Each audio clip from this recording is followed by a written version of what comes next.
आरूज, तहसीब, सहर, वर्दा, आयशा, कुलसूम, मारिया, जहांगीर, हादी, कुर्तुलैन, आयमा, अफरोज, आयशा एंड आशा।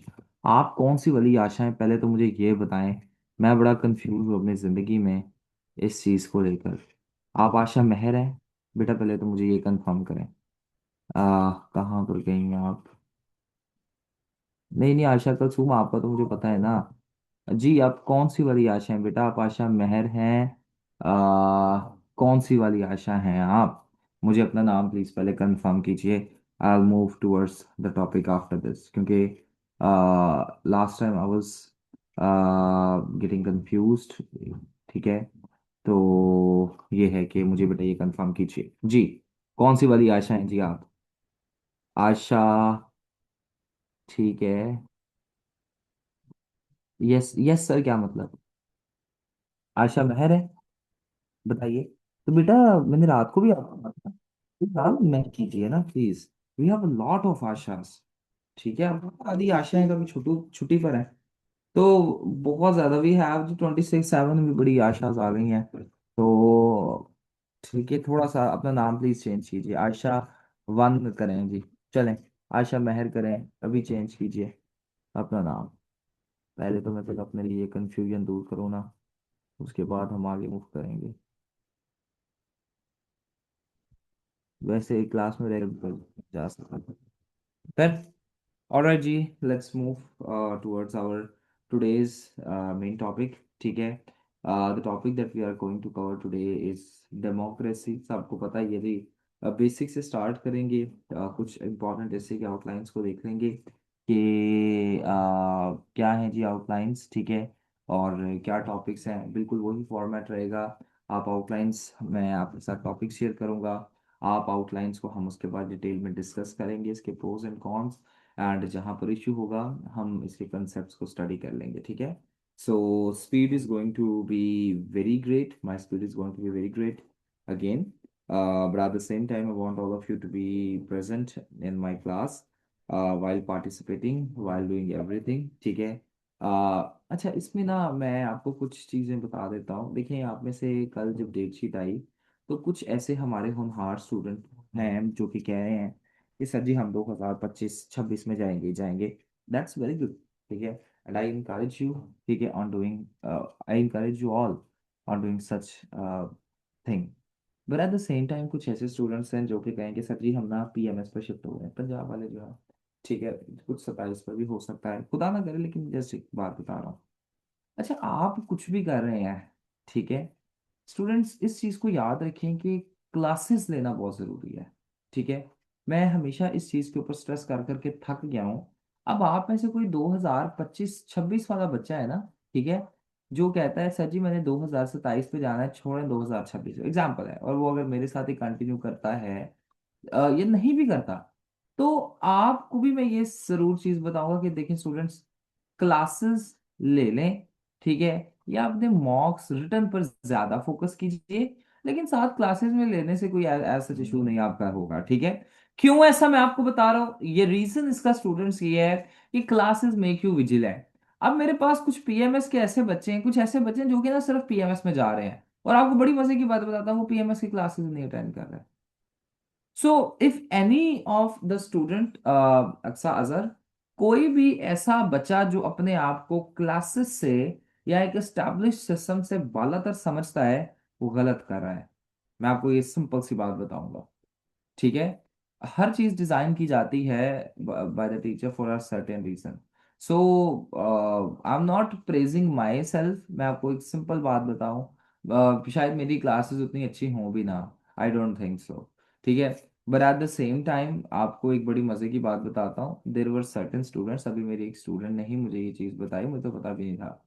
कुछ ऐसे मेरे स्टूडेंट्स थे जो कि ना एक बैठे हुए थे एक लाइब्रेरी में, और उन्होंने कुछ स्टूडेंट्स को देखा जो कि मेरी मुखालफत कर रहे थे। ठीक है, मैंने 2027 में भी ये चीज़ शेयर की है। आपको पता है वो जो स्टूडेंट्स मारिया रियाज मेरी मुखालफत कर रहे थे, जो भी रीजन था खैर, उसमें पता है मुखालफत मेरी करने के बावजूद भी वो मेरे ही नोट्स से अपनी तैयारी कर रहे थे। Can you believe it? And then new की ये मेरी नोट्स हैं। ठीक है, तो बताने का मकसद पता है क्या है, कि this is the authority of my notes. ठीक है, कि मेरे मुखालिफ भी अब तो मेरे नोट्स को मानते हैं। तो इसलिए ये याद कर ले, मैं आपको सिंपल ये कहता हूँ, अगर मैंने भी जाना होगा टाइम में तो मैं ये याद करूँ। तो दे आर गुड नोट्स। आइए स्टार्ट करते हैं जी। डेमोक्रेसी के बारे में बात करते हैं जी। ये आपके पास क्यूआर कोड मैंने यहाँ पर कर दिया है। ठीक है, आप इसे स्कैन करेंगे और आप डायरेक्टली डेमोक्रेसी का जो डिटेल्ड लेक्चर है उस पर पहुंच जाएंगे। ठीक है, आइए जी स्टार्ट करते हैं। डेमोक्रेसी क्या होती है जी स्टूडेंट्स? डेमोक्रेसी एक ऐसा सिस्टम होता है जहां पर लोग अपनी विल को, अपनी मर्जी को रिफ्लेक्ट करते हैं। अब सवाल फातमा पैदा होता है कि लोग अपनी मर्जी को कैसे रिफ्लेक्ट करते हैं। तो इसका बड़ा आसान सा तरीका है। लोग अपनी मर्जी को हमेशा फ्री एंड फेयर इलेक्शंस के थ्रू रिफ्लेक्ट करते हैं। एवरीबॉडी, मेरी बात आप सबको समझ आ रही है? आयशा नजर, लोग अपनी मर्जी को, यानी डेमोक्रेसी एक ऐसा सिस्टम है जिसमें लोग अपनी मर्जी को फ्री एंड फेयर इलेक्शंस के थ्रू रिफ्लेक्ट करते हैं। और सवाल पैदा होता है कि सर जी, लोग अपनी मर्जी रिफ्लेक्ट कैसे करते हैं? लोग अपनी मर्जी ऐसे रिफ्लेक्ट करते हैं कि लोग वोट कास्ट करते हैं। ठीक है, और लोग वोट कास्ट करने के साथ साथ अपने एक लीडर को इलेक्ट करते हैं। अच्छा, सिलेक्ट का लफ्ज इस्तेमाल नहीं डेमोक्रेसी में होता। ठीक है, इलेक्ट का लफ्ज इस्तेमाल होता है। ये चीजों का याद याद रखिएगा। ठीक है, एक्सक्यूज मी। तो स्टूडेंट्स, बताने का मकसद ये है कि डेमोक्रेसी एक ऐसा सिस्टम है जिसमें will of the people is reflected through free and fair elections. लेकिन बात यहां पे खत्म नहीं होती। अफरोज, यहां पर ह्यूमन राइट्स की भी रिस्पेक्ट की जाती है, रूल ऑफ लॉ की भी रिस्पेक्ट की जाती है। ये यूएन की डेफिनेशन है। ठीक है, ये आप याद रखिएगा। अच्छा, फर्दर मोर यहां पर एक बहुत ही मेजर कोटेशन इस्तेमाल अक्सर की जाती है डेमोक्रेसी के बारे में। कोई मुझे बता सकता है? जी students, anyone, can anyone tell me? Abraham Lincoln की एक कोटेशन यस है। सर, अब्राहम लिंकन की डेफिनेशन। डेफिनेशन नहीं है बेटा, वो कोटेशन है। डेफिनेशन नहीं है। डेफिनेशन से मुराद होता है किसी चीज को डिकंस्ट्रक्ट करना, किसी चीज को ना खोल कर बयान कर देना। अब अब्राहम लिंकन ने वो खोल के उसे बयान नहीं किया, डेमोक्रेसी की इंपॉर्टेंस को बताया है। तो वो जस्ट एक कोटेशन है, ये स्टेटमेंट है। क्या है आशा नजर, ये भी बता दें जरा सबको। सर वो कोटेशन ही आती है मुझे, government of the people, for the people, by the people. यही तो है। ठीक है, ये याद कर लीजिएगा। ठीक है, तो government democracy for the people, of the people, by the people, ये याद रख लीजिएगा, कहीं पे इस्तेमाल कर सकते हैं। अच्छा स्टूडेंट्स, आप सबके लिए ना एक शॉर्टकट मैंने यहां पर बनाया है। वो क्या, कि आपके पास जब कभी भी डेमोक्रेसी का कोई ऐसे आता है ना, तो डेमोक्रेसी वाला ऐसे कोशिश करें कि आप लाजमी तौर पर अटेम्प्ट करें। फातिमा, मैं ऐसा पता क्यों कह रहा हूं, मैं आपको बताता हूं। आप डेमोक्रेसी के जितने भी मेन टेनेंट्स हैं, मेन फीचर्स हैं, वो याद कर लेंगे ना, आपका डेमोक्रेसी वाला ऐसे हो जाएगा। 99% चांसेस है कि आपका डेमोक्रेसी वाला ऐसे हो जाएगा। हाँ, 1% चांसेस जरा कुछ और तरीके के भी ऐसे आते हैं, और वो और तरीके के हम यहाँ पर डिस्कस करेंगे। राइट दिस मोमेंट आप यहाँ पर देखिए कि आपने यहाँ पर क्या करना है, कि डेमोक्रेसी के सारे जो फीचर्स है ना, वो याद कर लेने हैं। ये 10 फीचर्स मैंने यहाँ पर बता दिए हैं, ये भी आप यहाँ पर भी देख सकते हैं। ठीक है, डेमोक्रेसी के मेन फीचर्स में अगर आप देखें रूल, तो सबसे पहले है जी फ्री एंड फेयर इलेक्शंस। ये याद रखिए, बल्कि आप अपने पास लिखते जाइए एवरीबॉडी, प्लीज ये नोट डाउन कीजिए। मैं सिर्फ फीचर्स को बताऊंगा, मैं कोई एग्जांपल नहीं यहाँ पर डिस्कस करने वाला, कोई नहीं डिस्कस करने वाला। नोट्स आपको मिल जाएंगे, जल्दी से अपने पास ये लिखते जाइए। ठीक है, और ये किताब है जी, ये किताब का भी आप रेफरेंस यहाँ पर देख सकते हैं। जिस नाम याद रख लें, कोटेशन अपने से बना लीजिएगा, कोई मसला नहीं है। ठीक है, ओके। सहर बेटा लिख रही है, लिखिए जी मेन फीचर्स। हसीब आबी, मेन फीचर्स ऑफ डेमोक्रेसी, जिसमें सबसे पहला बताइए जी फ्री एंड फेयर इलेक्शंस। हो गया। हुमा जिले आपने लिख लिया है। जारा बेटा, मारिया जहांगीर, मुझे बताइएगा। मारिया रियाज, अफरोज, आयमा, कुर्तुलैन, सारे तरह ये लिखिए। ठीक है वर्दा। सबसे पहले जी डेमोक्रेसी में फ्री एंड फेयर इलेक्शंस होते हैं। दूसरा जी रूल ऑफ लॉ होता है, यानी कोई भी कानून से बालातर नहीं होता। आपको पता है पाकिस्तान के कैसे प्राइम मिनिस्टर थे 2015-16 के टाइम पे, 15 में, जिन्हें पनामा पेपर्स के केस में रिमूव कर दिया गया था, डिस्क्वालीफाई कर दिया गया था as a prime minister. You all know the name of that prime minister. ठीक है, 2022 में भी, ठीक है, आपके पास एक ऐसे प्राइम मिनिस्टर थे जिन्हें वोट ऑफ नो कॉन्फिडेंस के थ्रू करप्शन के चार्जेस पर रिमूव किया गया था। अच्छा, आप मुझे बता सकते हैं, मैं आपको बहुत बहुत दफा ये चीज पूछी, एमसीक्यूज के लिए भी ये जरूरी है, पाकिस्तान में ऐसे कौन से पहले प्राइम मिनिस्टर थे जिनके खिलाफ वोट ऑफ नो कॉन्फिडेंस लेकर आया गया था? सुभान, बताइएगा। इमरान खान। नहीं, गलत है। जिन्होंने भी इमरान खान बेनजीर, बेनजीर सॉरी, लेके बेनजीर के खिलाफ आया गया था। जिनके खिलाफ वोट ऑफ नो कॉन्फिडेंस पेश किया गया था। और आपको बड़ी मजे की बात बताता हूँ। ठीक है, बेनजीर के खिलाफ जब वोट ऑफ नो कॉन्फिडेंस पेश किया गया था ना, तो उस टाइम पर बेनजीर जो थी, ठीक है, she was obviously prime minister, उन्होंने खर के साथ मिलकर, खर का पता है, गुलाम मुस्तफा खर जो है, उनके साथ मिलकर दरअसल, ठीक है, ये सारा प्लान किया था कि किस तरीके से सिक्योर किया जाएगा। और मरी में बर्बन होटल है, ठीक है, वहां पर सारे इन्होंने एमएनएस को बंद किया था, ऐसे होता है, ठीक है। तो ये सारा है दरअसल, माय फादर वाज विद खर एट दैट टाइम, तो he used to tell us all the stories. तो खैर ये आप बता सकते हैं जी, रूल ऑफ लॉ, हमें हमारी बात कुछ और शुरू हुई थी, खैर रूल ऑफ लॉ आप बता सकते हैं। सर, ये इसमें डेमोक्रेसी। हम इसमें हम पाकिस्तानी जो पीएम्स है इनकी एग्जांपल्स ऐड कर सकते हैं या नहीं? नाम ना ऐड करें, वैसे आप बता सकते हैं, कोई मसला नहीं ओके है। सर। अच्छा, उसके बाद है जी रूल ऑफ लॉ में अब क्या क्या, अब रूल ऑफ लॉ का भी कुछ बच्चों को पता नहीं होता। तो रूल ऑफ लॉ में क्या क्या चीजें आती हैं, प्रेडिक्टेबिलिटी आती है, ठीक है, स्टेबिलिटी आती है, एनफोर्समेंट एंड अकाउंटेबिलिटी आती है, कि जो भी कवानीन बनाए गए हैं क्या वो इन्फोर्स किए जा रहे हैं, तो ये चीज आप बता सकते हैं, ड्यू प्रोसेसेस आते हैं, ट्रांसपेरेंसी आती है, ठीक है। तो ये रूल ऑफ लॉ की कुछ टेनेंट्स हैं, सिर्फ रूल ऑफ लॉ याद रखें। नेक्स्ट है जी आपके पास separation of power. Separation of power का आप सबको पता ही है कि एक स्टेट की बेटर फंक्शनिंग के लिए जरूरी है कि एक स्टेट के फंक्शंस को तीन ऑर्गन्स में डिवाइड कर दिया जाए, लेजिस्लेचर, जुडिशरी एंड एग्जीक्यूटिव। सो जहां पर ये तीन सेपरेशन ऑफ पावर का कंसेप्ट पाया जाएगा, वहां पर डेमोक्रेसी पाई जाएगी। क्या मैं बात दुरुस्त कर रहा हूं? मेरे पॉइंट को क्रिटिकली एनालाइज कीजिए जरा स्टूडेंट्स, मैं आप सबको चाहता हूं। मैं फिर से फरमाता हूं जो मैंने बात अभी की, फातिमा मैं बात कर रहा हूं बेटा, कि जहां पर जिस स्टेट में सेपरेशन ऑफ पावर पाई जाएगी, वहां पर आपके पास डेमोक्रेसी मजबूत होगी। क्रिटिकली एनालाइज कीजिए इस पॉइंट को। क्या मैं सही फरमा रहा हूं? जी Afroz, what do you think? क्या मैं सही बात कर रहा हूं? Let me know. Obviously yes sir, yes sir, वाह जी वाह। चले मुझे एक बात तो फिर बताइए कि हमारे पास डेमोक्रेसी पाकिस्तान में आपके पास तीन एग्जीक्यूटिव स्ट्रक्चर्स पाए जाते हैं, ऐसा ही है ना? बिल्कुल अक्सर अगर आप सही फरमा रही हैं, ठीक है, आप सही फरमा रहे हैं कि हमारे पास तीन जो स्टेट के ऑर्गन्स फंक्शंस हैं वो तीन ऑर्गन्स में डिवाइड कर दिए गए हैं, लेकिन उसके बावजूद भी आपके पास डेमोक्रेसी एग्जिस्ट करती है। The answer is no. Hmm. Democracy weak है सर यहां पर, ऐसा ही है ना? मुझे बताइएगा क्यों। क्योंकि 27वीं और 26वीं तरमीम से पहले आपके पास जुडिशियल एक्टिविज्म देखने को मिल रहा था। 18वीं तरमीम से पहले आपके पास एग्जीक्यूटिव एक्टिविज्म देखने को, यानी एग्जीक्यूटिव ओवर पावर करता था 58(2)B के तहत, ऐसा ही है, मुझे बताइएगा। और उसके बाद यानी ये तमाम इस तरीके से आपके पास मामला देखने को मिल रहे थे, और अभी लेजिस्लेचर डोमिनेट कर रहा है। तो देखिए स्टूडेंट्स, आप ये नहीं कह सकते, इस चीज को अगर हम थोड़ा क्रिटिकली देखें, तो ये चीज नहीं कही जा सकती कि जहां पर सेपरेशन ऑफ पावर पाई जाएगी वहां पर डेमोक्रेसी मजबूत होगी होगी, बल्कि आप कहेंगे कि जहां पर, ठीक है, प्रोपोर्शनेट सेपरेशन ऑफ पावर के साथ साथ प्रोपोर्शनेट पावर का कंसेप्ट होना चाहिए, ठीक है, और साथ ही साथ, ठीक है, पावर्स इक्वली डिस्ट्रीब्यूट होनी चाहिए, वहां पर आपके पास प्रॉपर डेमोक्रेसी एग्जिस्ट करती है, ठीक है। In Pakistan separation of power is weak, yes, ठीक है। मतलब सर पाकिस्तान में कभी भी ट्रू डेमोक्रेटिक कल्चर रहा ही नहीं है। हाँ तो सही है, बिल्कुल नहीं रहा, किसने कहा है कि डेमोक्रेटिक कल्चर है? आप देखिए ना, 18वीं तरमीम से पहले हम सेमी प्रेसिडेंशियल थे, और सेमी प्रेसिडेंशियल में आपको पता है कि पाकिस्तान में कितने कूप आपको पता है कि आयद किए गए हैं। तो इन तमाम सिनेरियोज में डेमोक्रेसी नहीं, therefore democracy is just a slogan नहीं बेटा, देखिए ये नहीं कहा जा सकता कि democracy is just a slogan. How, इस पे भी बात आगे जाकर करते हैं, लेकिन let's just give it a hint. पहले मैं सहर बेटा आपके आर्ग्यूमेंट पढ़ लूं। Likewise, Montesquieu separation of power in Pakistan separation of power is weak. Therefore, नहीं बेटा, देखें स्टूडेंट्स, शहर का जी एक स्टांस शहर ने पेश किया है कि sir ji democracy is just a slogan.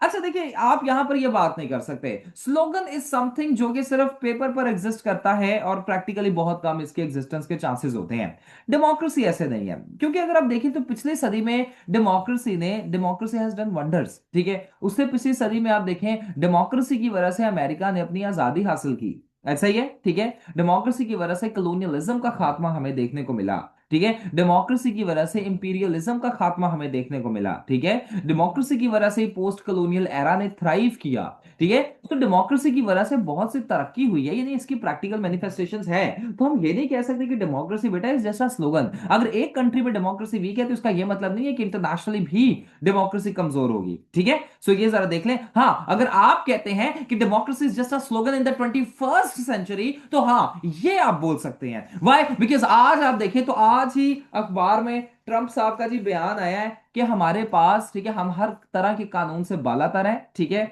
और हमारे पास है इतनी पावर्स कि हम हर कानून से बालातर जाकर कुछ भी कर सकते हैं दुनिया में। तो यस, आज आप कह सकते हैं कि in 21st century democracy is just a slogan, लेकिन आप ओवरऑल ये बात नहीं कर सकते। Why? Because democracy has done wonders in various eras of the world.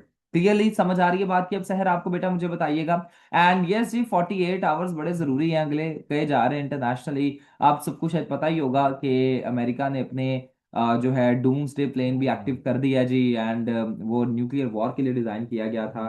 और जितने भी न्यूक्लियर फ्लीट्स हैं, वेपन्स हैं, B-2 बॉम्बर वगैरह हैं, वो सारे जा चुके हैं मिडल ईस्ट की जानिब। इसराइल भी अपनी आर्मी बिल्ड कर रहा है। रशिया ने भी इसराइल से सारी अपनी एम्बेसी को और लोगों को जी वापस बुला लिया है। और बड़े खराब मामलात हमें अभी देखने को मिल रहे हैं इंटरनेशनली। एंड इंटरनेशनली ईरान ने सारा इंटरनेट ब्लैकआउट कर दिया जी। ईरान में हमें नहीं पता उधर अभी क्या हो रहा है, but the things are going to get very critical in just a matter of few hours और matter of few days. So sir अब अमेरिका का मुफाद क्या रह गया ईरान में? क्या कह रहे हैं? अब अमेरिका का मुफाद रह क्या गया ईरान में? उन्होंने अपने एम्स तो अचीव कर लिए थे, फॉर डिस्ट्रॉय करके। तो देखिए, बात पता है क्या है कि अमेरिका हर तरीके के अपने जो एनिमीज है उन्हें डिस्ट्रॉय करना चाहता है। देखिए ना, मैं तो सिक्योर तभी फील करूंगा ना जब मेरे जितने भी एनिमीज है वो डिस्ट्रॉय हो जाएंगे, ऐसा ही है। तो अमेरिका के एनिमी को, यानी एंटी अमेरिकन ब्लॉक में अगर आप देखें ना, तो चार मेजर कंट्रीज हैं। एक तो है जी आपके पास ईरान, ठीक है, एक है जी रशिया, एक है चाइना, और एक है आपके पास नॉर्थ कोरिया। तो अमेरिका जो है ना, इन तमाम को आहिस्ता आहिस्ता इलिमिनेट करने के बारे में सोच रहा है। सो ईरान, इन तीनों, इन चारों में अगर देखें तो ईरान जो है ना एक वीकेस्ट लिंक है। सर ये फोर्थ वन का नेम बता दें। इसका नाम बता दूं? ईरान रशिया और आपने क्या बोले? China and north Korea.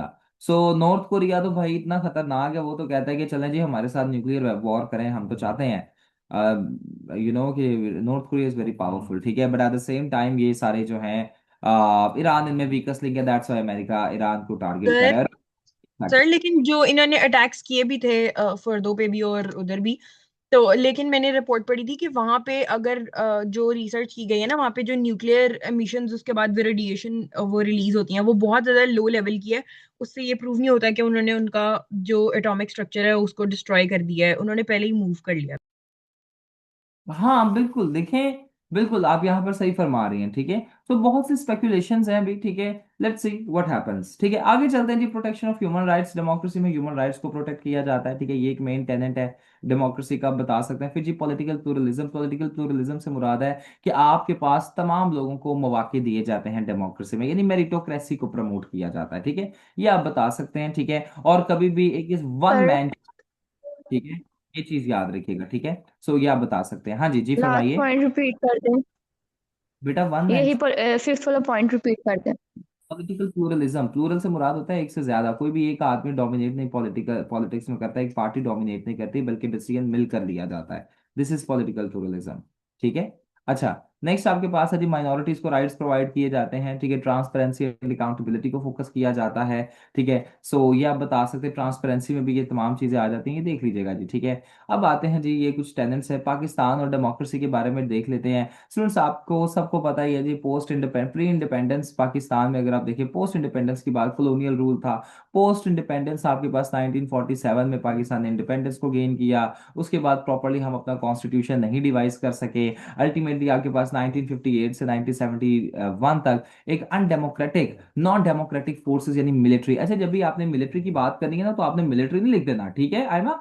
Military ऐसे डायरेक्ट नहीं कभी भी लिखते, आपने लिखना है नॉन डेमोक्रेटिक फोर्सेस। सो ये जो नॉन डेमोक्रेटिक फोर्सेस है ना, इन्होंने रूल किया। और पाकिस्तान में जो है डिफरेंट मार्शल लॉज इंपोज किए गए, जिसकी वजह से पाकिस्तान में डेमोक्रेसी और ज्यादा वीक हो गई। अल्टीमेटली 1971 में हमारे पास ईस्ट पाकिस्तान सेपरेशन होती है, और इसकी वजह से आपके पास सिविलियन रूल 1971 में रिटर्न करता है। Zulfikar Ali Bhutto became the civilian leader, आप सबको पता ही है। लेकिन उसके बाद फिर से 1977 में जनरल जियाउल हक साहब जो हैं वो मार्शल लॉ इम्पोज कर देते हैं, और अल्टीमेटली फिर इस्लामाइजेशन पाकिस्तान की स्टार्ट हो जाती है। एंड आपको टेक्निकली एक बात बताऊं, ये एक ऐसा एरा था जिसमें पाकिस्तान बहुत ज्यादा डिग्रेड हुआ। मैं आपको ये सच बात बता रहा हूँ, इसमें सिर्फ एक ही चीज अच्छी हुई, खैर वो भी भुट्टो के एरा में स्टार्ट हो गई थी, जो न्यूक्लियराइजेशन या न्यूक्लियर प्रोग्राम था। लेकिन पाकिस्तान इससे पहले जर्मनी को भी कर्जा देता था, पाकिस्तान बहुत सी तरक्की उस टाइम पे कर रहा था। लेकिन क्या होता है कि इस एरा के बाद पाकिस्तान जो है बहुत ज्यादा डिग्रेड हो जाता है। फिर क्या होता है कि 1988 में जनरल जयाउल हक साहब की डेथ हो जाती है और 1990s का दौर आता है। अच्छा स्टूडेंट्स, अभी तक अगर हम देखते हैं तो पाकिस्तान में सिविलियन गवर्नमेंट स्टैब्लिश की गई, उससे पहले मार्शल लॉज एग्जिस्ट हो पाकिस्तान में कर रहे थे, और मार्शल लॉज के बाद सिविलियन गवर्नमेंट आई और उसके बाद फिर से मार्शल लॉ इंपोज कर दिए गए। तो ये तमाम कंडीशन देखकर आपको क्या लगता है, क्या पाकिस्तान में उस टाइम पे गवर्नमेंट स्ट्रांग थी कि वीक थी? What do you think? Give me your analysis. Sir बहुत वीक थी। ऑब्वियसली वीक थी, और सर पॉलिटिकल इंस्टेबिलिटी भी बहुत ज्यादा थी। ऑलराइट जी, बिल्कुल आप सबने सही फरमाया। नेक्स्ट चलते हैं तो स्टूडेंट्स, आपके पास आता है जी 1988 से 1999 का दौर। अच्छा मैंने ना कहीं पर पढ़ा था, लेकिन अब मैं इस एरा को आमतौर पर, ये भी मैंने कहीं पे टर्म पढ़ा था, बट अब मैं ना इसे यही कहता हूँ कि ये एक म्यूजिकल चेयर एरा था। म्यूजिकल चेयर का आपको पता है ना, कि कोई एक कुर्सी से उठता है, ठीक है, और दूसरा कुर्सी पे बैठ जाता है। और 1998 से 1999 तक ऐसा ही होता है। पाकिस्तान में 4 गवर्नमेंट्स तब्दील होती हैं, 2 दफा बेनजीर भुट्टो साहिबा प्राइम मिनिस्टर बनती है 1988 में, और यहां पर जी एक होप मिलती है पाकिस्तान को कि यस, पाकिस्तान में डेमोक्रेसी मजबूत हो सकती है। लेकिन उसके 2 साल बाद इन्हें रिमूव कर दिया जाता है 58(2)B के तहत, और उसके बाद क्या होता है कि नवाज शरीफ साहब प्राइम मिनिस्टर बनते हैं, नवाज शरीफ साहब को रिमूव कर दिया जाता है, फिर बेनजीर साहिबा आती हैं, फिर नवाज शरीफ साहब आते हैं। तो ये आपके पास पॉलिटिकल इंस्टेबिलिटी इन 10 सालों में बहुत ज्यादा प्रिवेल करती है, और ऑब्वियसली जहां पर पॉलिटिकल इंस्टेबिलिटी प्रिवेल करेगी वहां पर आपके पास डेमोक्रेसी और कमजोर होती जाएगी। फिर जी आपके पास आता है मुशर्रफ साहब का दौर, ठीक है। मुशर्रफ साहब का जब दौर आता है तो उस सिनेरियो में स्टूडेंट्स, आप में से कोई बच्चे यहां पर ही बातें करते जा रहे हैं, ठीक है। डिग्रेड इन विच कॉन्टेक्स्ट? आशा कलसूम, देखिए बात यह है कि आपके पास, ठीक है, डिग्रेड पाकिस्तान क्यों हुआ? इकोनॉमिकली, ठीक है, इकोनॉमिकली डिग्रेड होता है, ठीक है। इकोनॉमिकली के साथ साथ, ठीक है, यानी पाकिस्तान की इकोनॉमी बहुत ज्यादा उस टाइम पर क्रम्बल करती है। पाकिस्तान में क्लैशनकोफ कल्चर इंट्रोड्यूस किया जाता है, पाकिस्तान में ड्रग कल्चर इंट्रोड्यूस किया जाता है, ठीक है। सो ये सारे इस मामलात में सोशली एंड इकोनॉमिकली पाकिस्तान जो है वो डिग्रेड करता है, और पाकिस्तान की इस एरा में जो डिपेंडेंसी है वो इकोनॉमिकली बढ़ती जाती है, ठीक है। नेक्स्ट आपके पास आता है जी थर्ड मिलिट्री कूप आ जाता है पाकिस्तान में। एंड उस टाइम पर क्या होता है कि पाकिस्तान में और ज्यादा अच्छा, ये आपको एक बड़ी मजे की बात बताता हूँ। अक्सर हमारे बड़े ये कहते हैं कि यस सर क्यों, और ठीक है जी, constitution and political history of Pakistan, musical chair era, बिल्कुल ठीक है जी। अच्छा students, I don't encourage you to discuss everything in the comment section. If you want to convey any message, you just have to tell me, ठीक है। I don't encourage discuss any type of discussion in the comment sections between any of the students. आगे चलते हैं तो students, Musharraf का दौर में ना अक्सर हमें ये कहा जाता है, आपको पता है, आपने अपने बड़ों से सुना होगा, हो जी मुशर्रफ के दौर में तो चीजें बड़ी सस्ती थी। आपको पता है चीजें सस्ती क्यों थी? Do you know, do you have any idea about it, कि क्या ऐसा रीजन था कि मुशर्रफ के दौर में चीजें सस्ती थी? और सर वो war on sir funding terrorism आ की रही वजह थी, से। वॉर ऑन टेरर की फंडिंग्स। वॉर ऑन टेरर की फंडिंग्स आ रही थी, बिल्कुल ऐसे हो रहा था। अच्छा, वॉर ऑन टेरर की फंडिंग्स आती हैं, ठीक है, और अदरवाइज डेमोक्रेसी पाकिस्तान में उस टाइम पर भी वीक होती है, 17वीं तरमीम इंट्रोड्यूस की जाती है, ठीक है, और पाकिस्तान में जो है डेमोक्रेटिक कल्चर स्ट्रांग होता जाता है, बिकॉज डेमोक्रेटिक फोर्सेस रूल कर रही थी। 2018 में क्या होता है कि फिर से सिविलियन गवर्नमेंट जो है रूल संभालती है अंडर पाकिस्तान पीपल्स पार्टी, और उस टाइम पर 2010 में आपके पास 18वीं तरमीम दी जाती है, जो कि बहुत एक अच्छी जो है डेमोक्रेसी के लिए होप्स लेकर आती है। अब देखिए स्टूडेंट, सबसे पहले जब आपके पास 2008 में इलेक्शन होते हैं ना, तो स्टूडेंट्स यहाँ पर डेमोक्रेसी के लिए एक सर्टेन होप्स पता है क्या थी, कि आप सिविलियन रूल हैज रिटर्न, ठीक है, and now is the time कि पाकिस्तान में डेमोक्रेसी को स्ट्रेंथन किया जाए। 2010 में आपके पास फिर से 18वीं तरमीम 18th अमेंडमेंट इंट्रोड्यूस कर दी जाती है, और 18th अमेंडमेंट के तहत, ठीक है, क्या होता है कि पाकिस्तान में वही सर्टेन होप्स रहती हैं कि डेमोक्रेसी कैन फर्दर स्ट्रेंथन, ठीक है, और स्ट्रेंथन होती भी है। 2013 में फर्दर आपके पास डेमोक्रेटिक जो है इंकरेजमेंट होती है, जब आपके पास 2008 वाली गवर्नमेंट अपना टेन्योर मुकम्मल करती है। हाँ, प्राइम मिनिस्टर ने अभी तक भी अपना टेन्योर मुकम्मल नहीं किया, लेकिन एक सिविलियन गवर्नमेंट अपनी हुकूमत मुकम्मल करती है, और 2013 में जनरल इलेक्शंस होते हैं। अच्छा, यहां पर एक और पॉजिटिव चीज हमें पता है क्या देखने को मिलती है, 2 से 3 चीजें, ठीक है।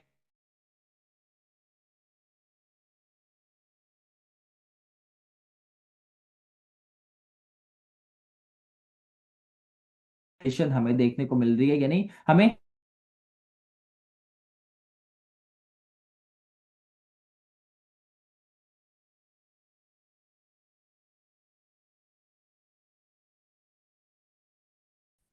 ये बताइएगा स्टूडेंट्स, एम आई ऑडिबल?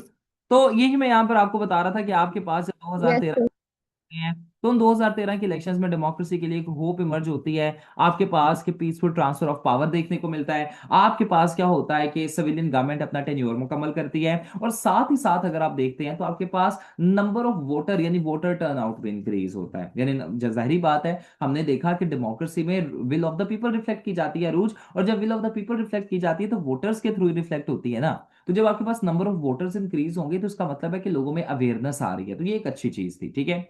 फिर आपके पास पनामा पेपर स्कैंडल होता है, नवाज शरीफ साहब को डिस्क्वालीफाई कर दिया जाता है, डेमोक्रेसी कमजोर हो जाती है। लेकिन 2018 में फिर जब जनरल इलेक्शंस होते हैं तो यही फिर से हमें सिनेरियोज देखने को मिलते हैं कि आपके पास जो दूसरी सिविलियन गवर्नमेंट थी अपना टेन्योर मुकम्मल करती है। प्राइम मिनिस्टर ने अभी तक अपना टेन्योर मुकम्मल नहीं था किया, ठीक है। सिविलियन गवर्नमेंट अपना टेन्योर मुकम्मल करती है ज़ारा। वोटर टर्नआउट भी हमें इवन ज्यादा देखने को होता है, यानी इंक्रीज देखने को मिलता है, ठीक है। सो यहां से देखिए हमें फिर से पता चलता है कि पाकिस्तान में डेमोक्रेसी के कुछ स्ट्रेंथ या कुछ होप्स नजर आ रही हैं, ठीक है। लेकिन उसके बाद क्या होता है कि no vote of no sir confidence, and then आपके पास डेमोक्रेसी फर्दर क्रम्बल करती जाती है। जी फरमाइए। सर जब प्राइम मिनिस्टर ने अपना कोई टेन्योर कंप्लीट नहीं किया, फिर सिविलियन गवर्नमेंट ने किस तरह से करा? बेटा देखें, प्राइम मिनिस्टर, एक्टिंग गवर्नेंस के थ्रू। जी जी, प्राइम मिनिस्टर को डिस्क्वालीफाई कर दिया जाता है। देखें फॉर एग्जांपल गवर्नमेंट है जी पाकिस्तान पीपल्स पार्टी की, ठीक है। तो क्या होता है, 2012 में यूसुफ रजा गिलानी को डिस्क्वालीफाई कर दिया, तो गवर्नमेंट तो पीपल्स पार्टी की रहेगी ना। पीपल्स पार्टी ने दूसरा प्राइम मिनिस्टर यहाँ पर आयद कर दिया, राजा परवेज अशरफ साहब, ठीक है। मेरी बात समझ आ रही है? यस तो सर।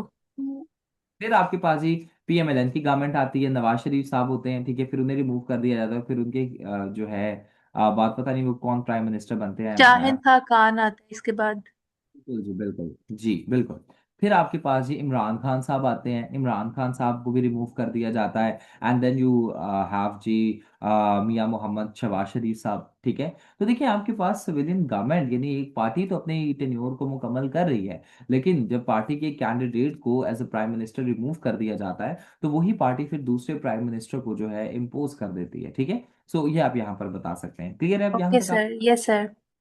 अब देखते हैं कि स्टूडेंट्स क्या डेमोक्रेसी इन सालों में रिसेंट ईयर्स में 2020 के बाद पाकिस्तान में मजबूत रही है या कमजोर रही है? मुझे ये तो बताइए, क्या आपको लगता है कि अभी इन जो रिसेंट ईयर्स हैं पोस्ट 2020 क्या लगता है कि democracy sir weak sir strong थी? वीक हो गई है। सबसे पहले हम देखें तो क्या नाम है, वोटर टर्न अराउंड वो वापस 42% पे आ गया हुआ है।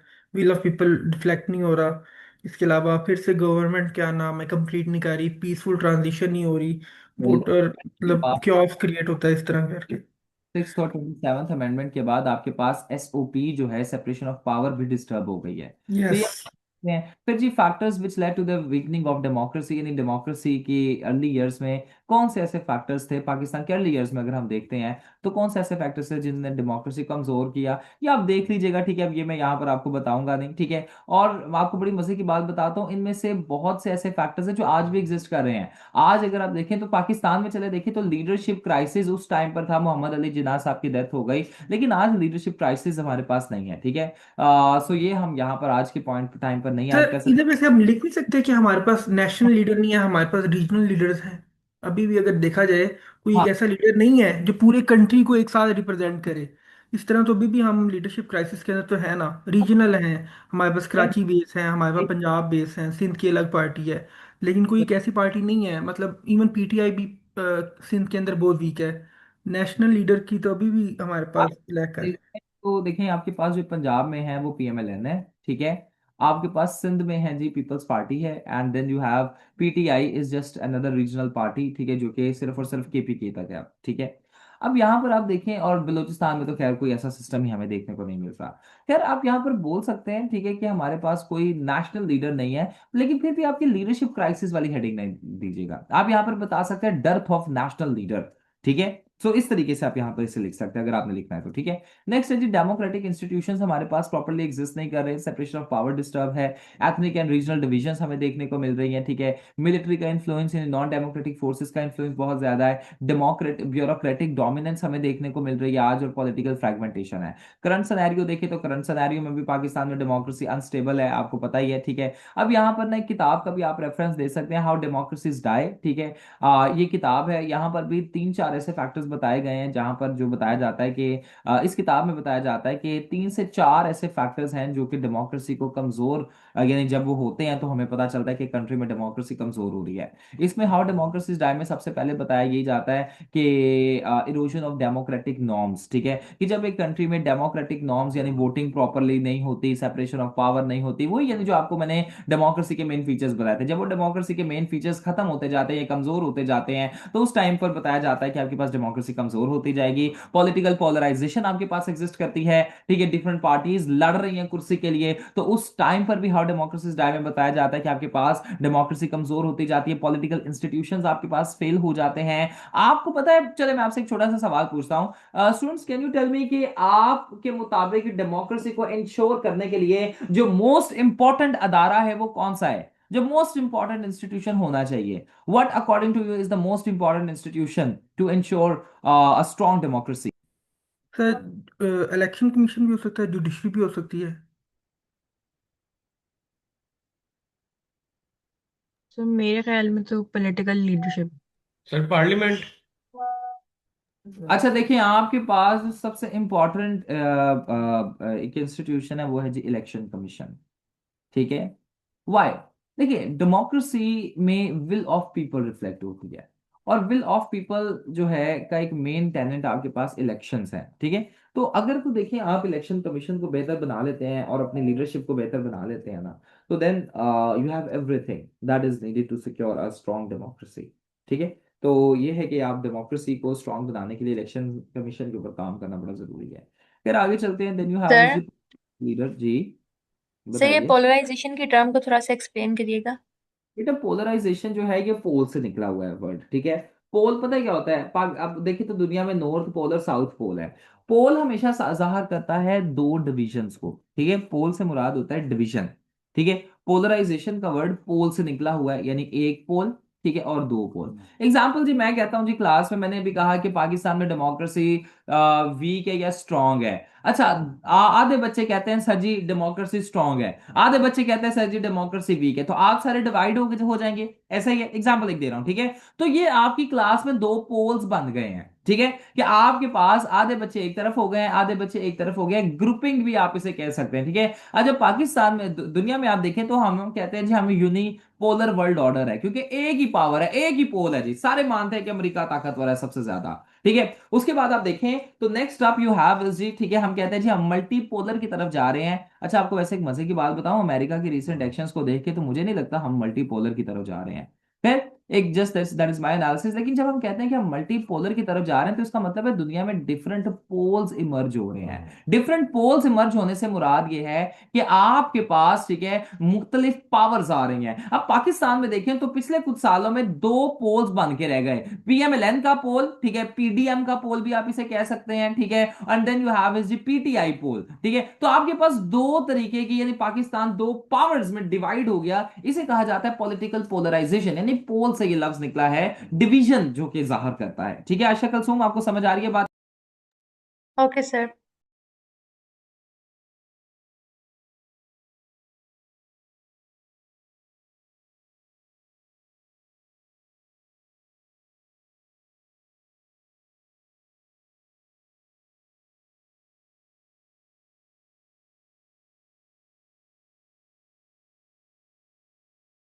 ऑलराइट जी, अच्छा जी, तो ये आप बता सकते हैं फिर जी, पॉपुलिस्ट लीडर्स जब आपके पास आ जाते हैं पाकिस्तान में, आप देखें तो पाकिस्तान में भी पॉपुलिस्ट लीडर्स आ रहे हैं, ठीक है। जैसे आप इमरान खान को पॉपुलिस्ट लीडर, ठीक है।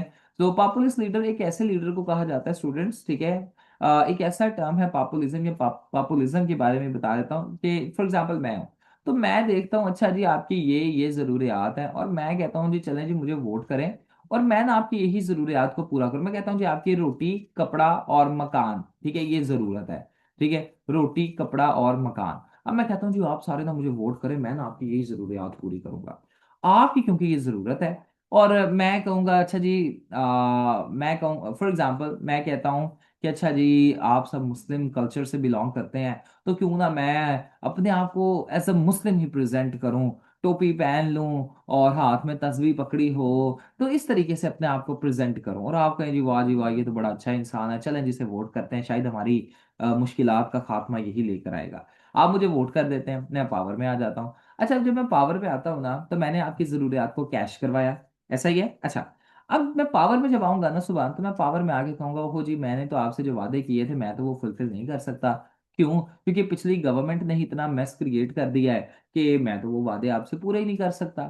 This thing is known as populism, this entire process, ठीक है, इसे कहा जाता है पॉपुलिज्म। और जो ऐसा लीडर करता है उसे कहा जाता है पॉपुलिस्ट लीडर, एवरीबॉडी। अच्छा अगर आप देखते हैं तो स्टूडेंट्स हमारे पास Imran Khan was a populist leader, ठीक है। अगर आप देखते हैं तो हमारे पास Donald Trump is a populist leader, ठीक है। जारा अगर हम देखते हैं तो आप अगर देखें तो आपके पास जो हमारे मोहतरम हैं जी इंडिया के प्राइम मिनिस्टर साहब हैं जी, मोदी साहब इज अ पॉपुलिस्ट लीडर। तो पॉपुलिस्ट लीडर जब आते हैं तो तब भी आपके पास डेमोक्रेसी कमजोर होती है, बिकॉज ये अपने बेनिफिट के लिए तमाम इंस्टीट्यूशंस को इस्तेमाल करते हैं और अपनी पावर को कंसोलिडेट करते जाते हैं, मीडिया को मैनिपुलेट करते हैं, सिविल सोसाइटी वीक होती है, ठीक है। सो ये आप यहाँ पर बता सकते हैं, ठीक है। सो ये भी यहाँ पर कुछ ऐसे कॉजेज हैं जो कि डेमोक्रेसी को कमजोर करते हैं, ये आप देख लीजिएगा, ठीक है। सो ये कॉजेज और मेन टेनेंट्स आपने ना याद रखने हैं, ये मैं आपको एक शॉर्टकट बता रहा हूँ, ठीक है। ये शॉर्टकट आपने याद कर लिया ना तो आपकी डेमोक्रेसी हो जाएगी। अब वे फॉरवर्ड है जी, ठीक है, वे फॉरवर्ड आप देख लीजिएगा, वही जी इंस्टीट्यूशंस को स्ट्रेंथन करना, इलेक्टोरल सिस्टम को स्ट्रेंथन करना, ठीक है।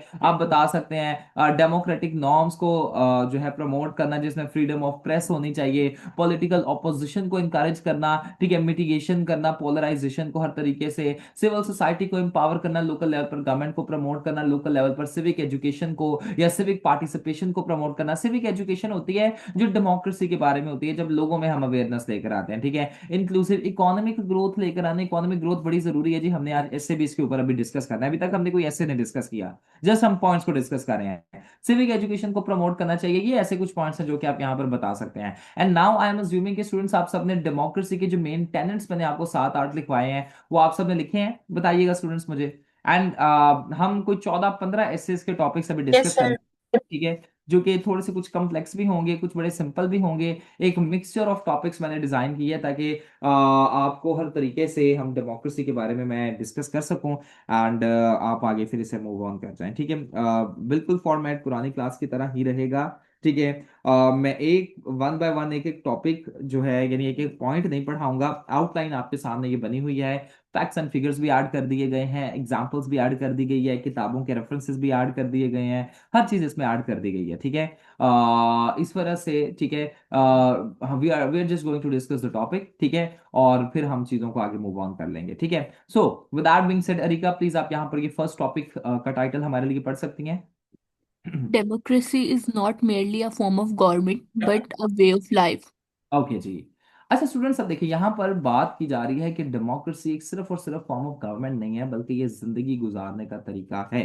सबसे पहले तो आइए हम देखते हैं कि ये ऐसे की टाइप कौन सी है, कौन मुझे बताएगा? आप सारे मुझे बता सकते हैं, it's up to you, I want you all to participate.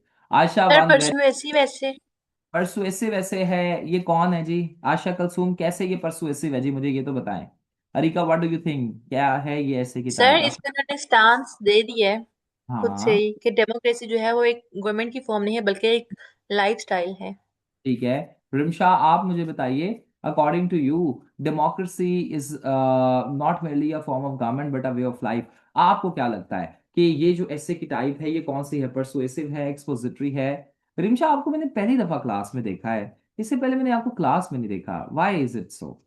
क्यों आपने, बेटा आप 2027 में जा रही हैं, 26 में जा रही हैं पीएमएस में, आई am sorry, I am asking you this question in the class but I am totally mixed up right now, मुझे नहीं समझ आ रही बहुत से बच्चों की भी, तो दैट्स वाई। हादी आप बताइए ये ऐसे की टाइप कौन सी? हादी आपके पास आना पड़ता है, जल्दी जल्दी बताएं। सुभान जल्दी बताइए मुझे जरा, ये ऐसे की टाइप कौन सी है, परसुएसिव, एक्सपोजिटरी, कौन सी है जी? Sir sir persuasive. सर मुझे तो ये टाइप टूप समझ ही नहीं आती। मैं तो सारे ऐसों को एक ही तरह लेता हूँ। ये कैसे लिखेंगे, चलें आप ये मुझे बता दें। सर इसको इस तरह लिखूंगा कि इंट्रोडक्शन के बाद लिखूंगा कि टेनेंट्स ऑफ डेमोक्रेसी। इसका नेक्स्ट क्यों? पार्ट आ जाएगा। टेनेंट्स थर्ड ऑफ पार्ट आ जाएगा, इसका क्या नाम है, how democracy is not merely a form of government but a way of life. अच्छा, इसमें सुभान मुझे एक एक बात बताएं कि इसमें आप यहाँ पर टेनेंट्स ऑफ डेमोक्रेसी क्यों लिखेंगे? क्या सर रीजन? वो एक नेक पार्ट देना है, वो बस देना होता है मेरे ख्याल से, इसलिए। नहीं जरूरी, डायरेक्ट डिमांड ऑफ टॉपिक को हिट करें, ठीक है? नहीं, ठीक है। नहीं हिट करना, ठीक है? चलिए जी, with that being said students, मैं चाहता हूं कि देखें अब यहाँ पर ना हम इस सिंपल से देखते हैं स्टूडेंट्स। देखें, आप यहाँ पर इंट्रोडक्शन बताएंगे, ठीक है? इंट्रोडक्शन के बाद आप डायरेक्टली अपने टॉपिक पर मूव करें। ऐसा जरूरी नहीं है कि आप इंट्रोडक्शन के बाद हमेशा ही एक नेक पार्ट या कुछ कहते हैं जी क्रंच पैराग्राफ, पता नहीं क्रंच पैराग्राफ क्या होता है, मुझे तो ये भी नहीं समझ आता। क्रंच पैराग्राफ दें और कुछ इस तरीके से दें, जरूरी नहीं है आप यहाँ पर ऐड करें, डायरेक्टली डिमांड ऑफ टॉपिक की जाने मूव कीजिए, ठीक है? डिमांड ऑफ टॉपिक की जानिब चाहिए। अच्छा, democracy is not a merely form of government but a way of life, जिंदगी गुजारने का तरीका है। कैसे? मैं आपसे एक सवाल पूछता हूँ स्टूडेंट्स, वो तमाम टेनेंट्स ऑफ डेमोक्रेसी जो मैंने आपको लिखवाए हैं, क्या हम यहां पर पुट कर सकते हैं या वे फॉरवर्ड? डेमोक्रेसी से सिविक एजुकेशन प्रमोट होती है, डेमोक्रेसी से कॉपरेशन प्रमोट होती है, डेमोक्रेसी से आपके पास क्या होता है कि अकाउंटेबिलिटी प्रमोट होती है, डेमोक्रेसी से हम माइनॉरिटीज को राइट्स देते हैं, डेमोक्रेसी से पॉलिटिकल प्लूरलिज्म प्रमोट होती है। क्यों अफरोज, वही बता सकते हैं हम, बताइएगा। डेमोक्रेसी से लोगों के अंदर इतना कॉन्फिडेंस आता है, डेमोक्रेसी से वोटर टर्नआउट इंक्रीज, क्या कह सकते हैं? बताइएगा। है ना? देखिए वो शॉर्टकट जो मैंने आपको बताया है ना? चले जी, सारे मुझे इसकी आउटलाइन तो एक दफा बना कर दें। इसकी मैं चाहता हूं कि आप मुझे ना सारे इसके हेडर्स मेन मेन बना कर दें, जैसे वो हमारी क्लास का एक टेम्पलेट होता है। Everybody, I want you all to make the headers of this class, like of this topic, ठीक है? लाइक टेक्स्ट फॉर्म में टेक्स्ट। सर, यहाँ पर ये टेक्स्ट फॉर्म में। बेटा आपने कमेंट सेक्शन में मुझे भेजना है, कमेंट सेक्शन में लिख के, ठीक है? अब वो आप उसे टेक्स्ट फॉर्म में कहते हैं, ये जो भी कहते हैं, आई डोंट नो, बट आपने कमेंट सेक्शन में, जूम के ये जो कमेंट सेक्शन है जहां पर आप सब टाइप शाइप करते हैं, यहाँ पर आपने भेजने हैं, ठीक है? इसके outline just main main headers इसके बनाकर दीजिए ताकि मैं देख सकूं, and then will move forward जी। नहीं बेटा, ये नहीं, I am asking for main headers. I am asking for main headers, ठीक है? I am asking for main headers. Sir ये टॉपिक में ये भी आ सकता है कि डेमोक्रेसी हाउस लेवल से स्टार्ट होती है कॉन्ट्री टू पेट्रियार्की। डेमोक्रेसी, बेटा democracy is related to politics mostly, ठीक है? तो ये ना याद कीजिए, ठीक है? ये फैमिली सिस्टम पे, ये पर्सनल सिस्टम पे, हाँ ये बताएं कि डेमोक्रेसी से जो है ना पर्सनल लेवल पर डेवलपमेंट होती है, ठीक है? ये आप बता सकते हैं, लेकिन ये नहीं, ये बड़ा एक अजीब सा आर्ग्यूमेंट है और ये I don't think so it is a relevant argument, ठीक है? सो ये ऐड करने की जरूरत नहीं है, ओके? नेक्स्ट जी, मंडे ट्यूसडे को हम जेंडर पे भी स्टडी कर लेंगे एंड देन एजुकेशन पर भी, और भी क्लाइमेट चेंज एज वेल, और ये चीज होगी, ठीक है? सो जल्दी से बनाइए जी, I want all of you to make the headers, I am waiting. Headers बनाएं and then I evaluate your headers. Students आपके पास ज्यादा देर नहीं है, हमने कोई 15 एसेस डिस्कस करने हैं, ठीक है? सो अगर हम वक्त को मरहुजे खाते रखते हुए सारे ना भी कर सके तो मेन मेन कर लेंगे, ठीक है? सो जल्दी से यहाँ पर इसे बनाइए जी, I am waiting. Subhan, I am waiting for your ऐसे आउटलाइन। अफरोज।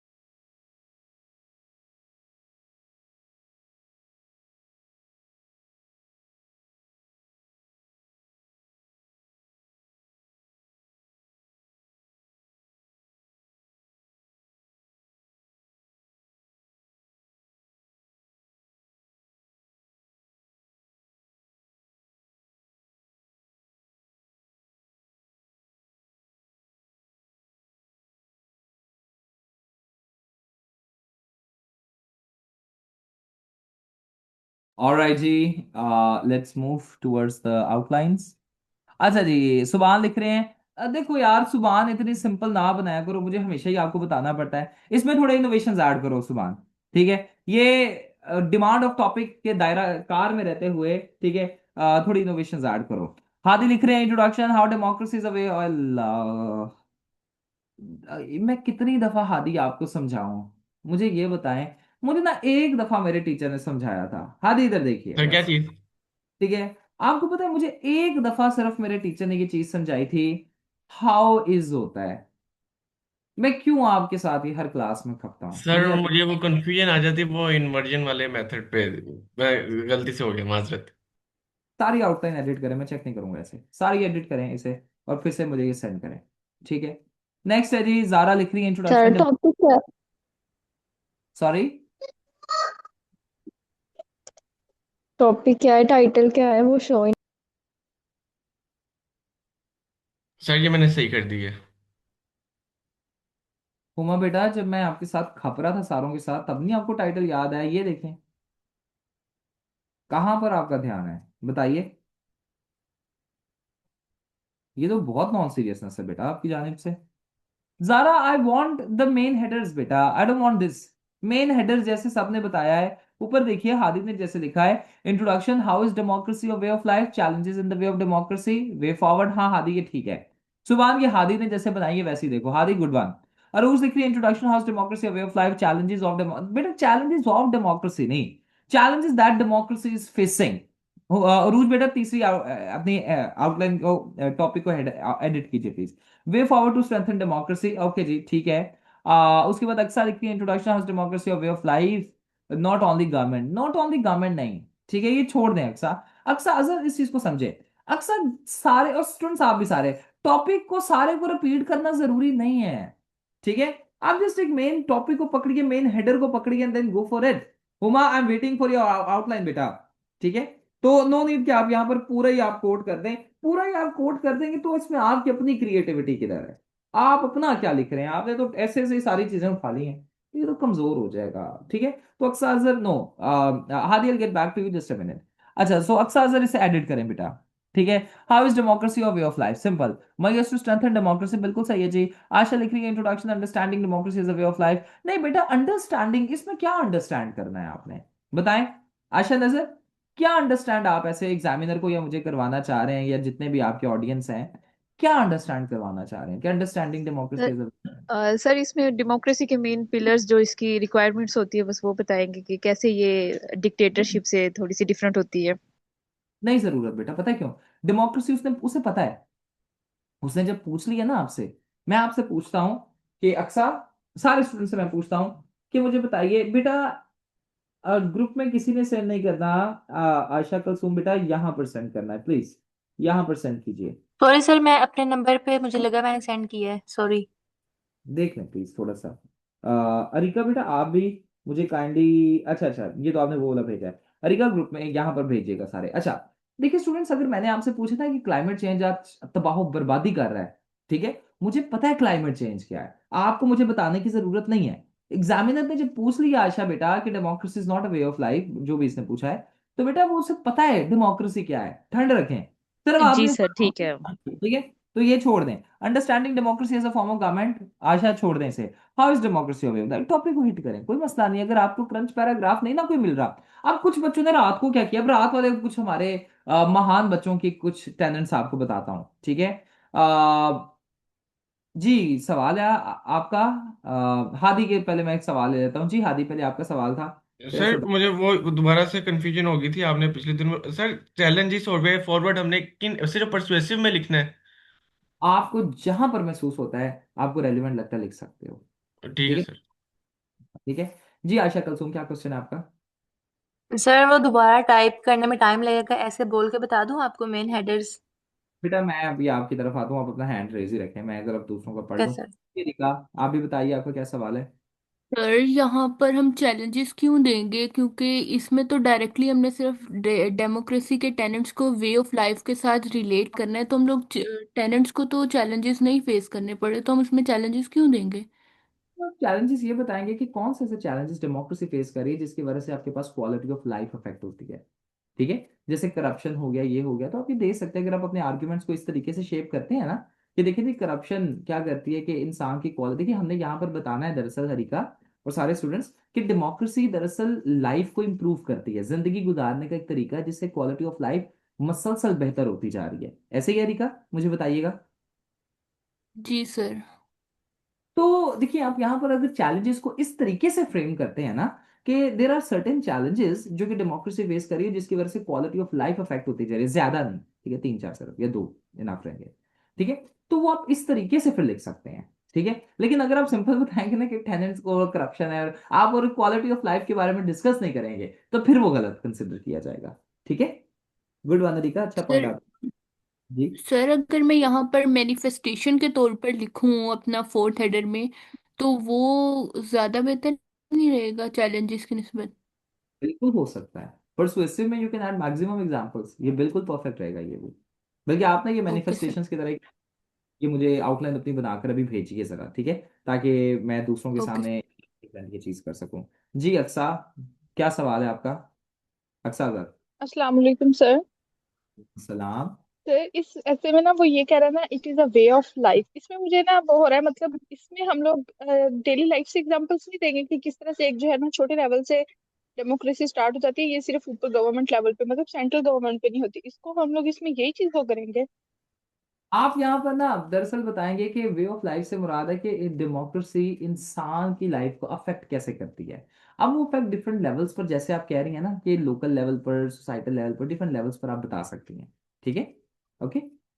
लेकिन जी सर। वो आप फैमिली स्फीयर में ऐड करते हैं ना, तो वो फैमिली स्फीयर में हमें डेमोक्रेसी नहीं देखने को मिलती, याद रखिएगा, ठीक है। फैमिली स्फीयर में अब्बा जी डिसीजन ले लेते हैं, ठीक है। तो फैमिली स्फीयर में आप यहाँ पर ना बताएं, ठीक है। स्कूल लेवल से आप स्टार्ट करें, वो ज्यादा बेहतर रहेगा, ठीक है।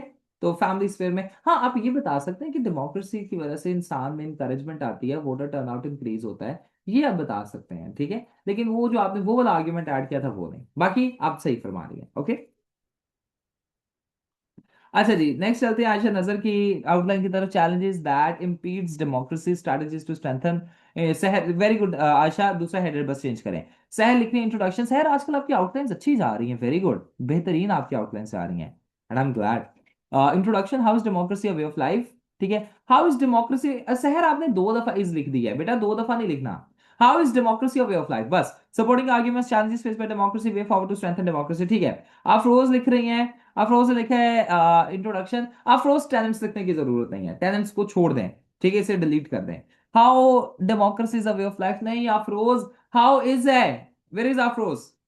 अफरोज, तीसरे हेडर में जरा देखिए, how is democracy a way of life होता है, हाउ डेमोक्रेसी इज नहीं, हाउ आर यू होता है, हाउ यू आर नहीं। हुमा बेटा ओके। ये सब नहीं सेंड करने बेटा, कमेंट सेक्शंस में भेजने हैं। अच्छा, चैलेंजेस, क्यों मेरी बात आप सबको समझ नहीं आती? क्या मैं कोई और जुबान बोलना शुरू हो जाता हूँ बीच में जाके? बताइए, क्या मैं यूनानी बोलना शुरू हो जाता हूँ? सर मैं आपको सर जी, जूम पे जो है वो एरर आ रहा है, वहां पर ना मेरा ये कमेंट सेक्शन ओपन ही नहीं हो रहा। ओके, मैंने बहुत दफा ट्राई किया है, पता नहीं क्या issue। वैल्यूज, ठीक है। आप रोज तीसरा वाला प्लीज हेडर चेंज कीजिए, अपना एडिट करें इसे। Okay Maria sir. Introduction, throwing light on different aspects, ठीक है, which indicate democracy is not mainly a form of government but a way of life, ठीक है जी। आपने शॉर्ट फॉर्म्स यहाँ पर इस्तेमाल किए हैं, ये नहीं मारी होनी चाहिए पेपर में। Challenges in the path of democracy to become influential, नहीं छोड़ दें, challenges in the part of democracy बस लिख लें, सही रहेगा। वे फॉरवर्ड कंक्लूजन, ठीक है मारिया, एडिट कीजिए इस अपनी आउटलाइन को।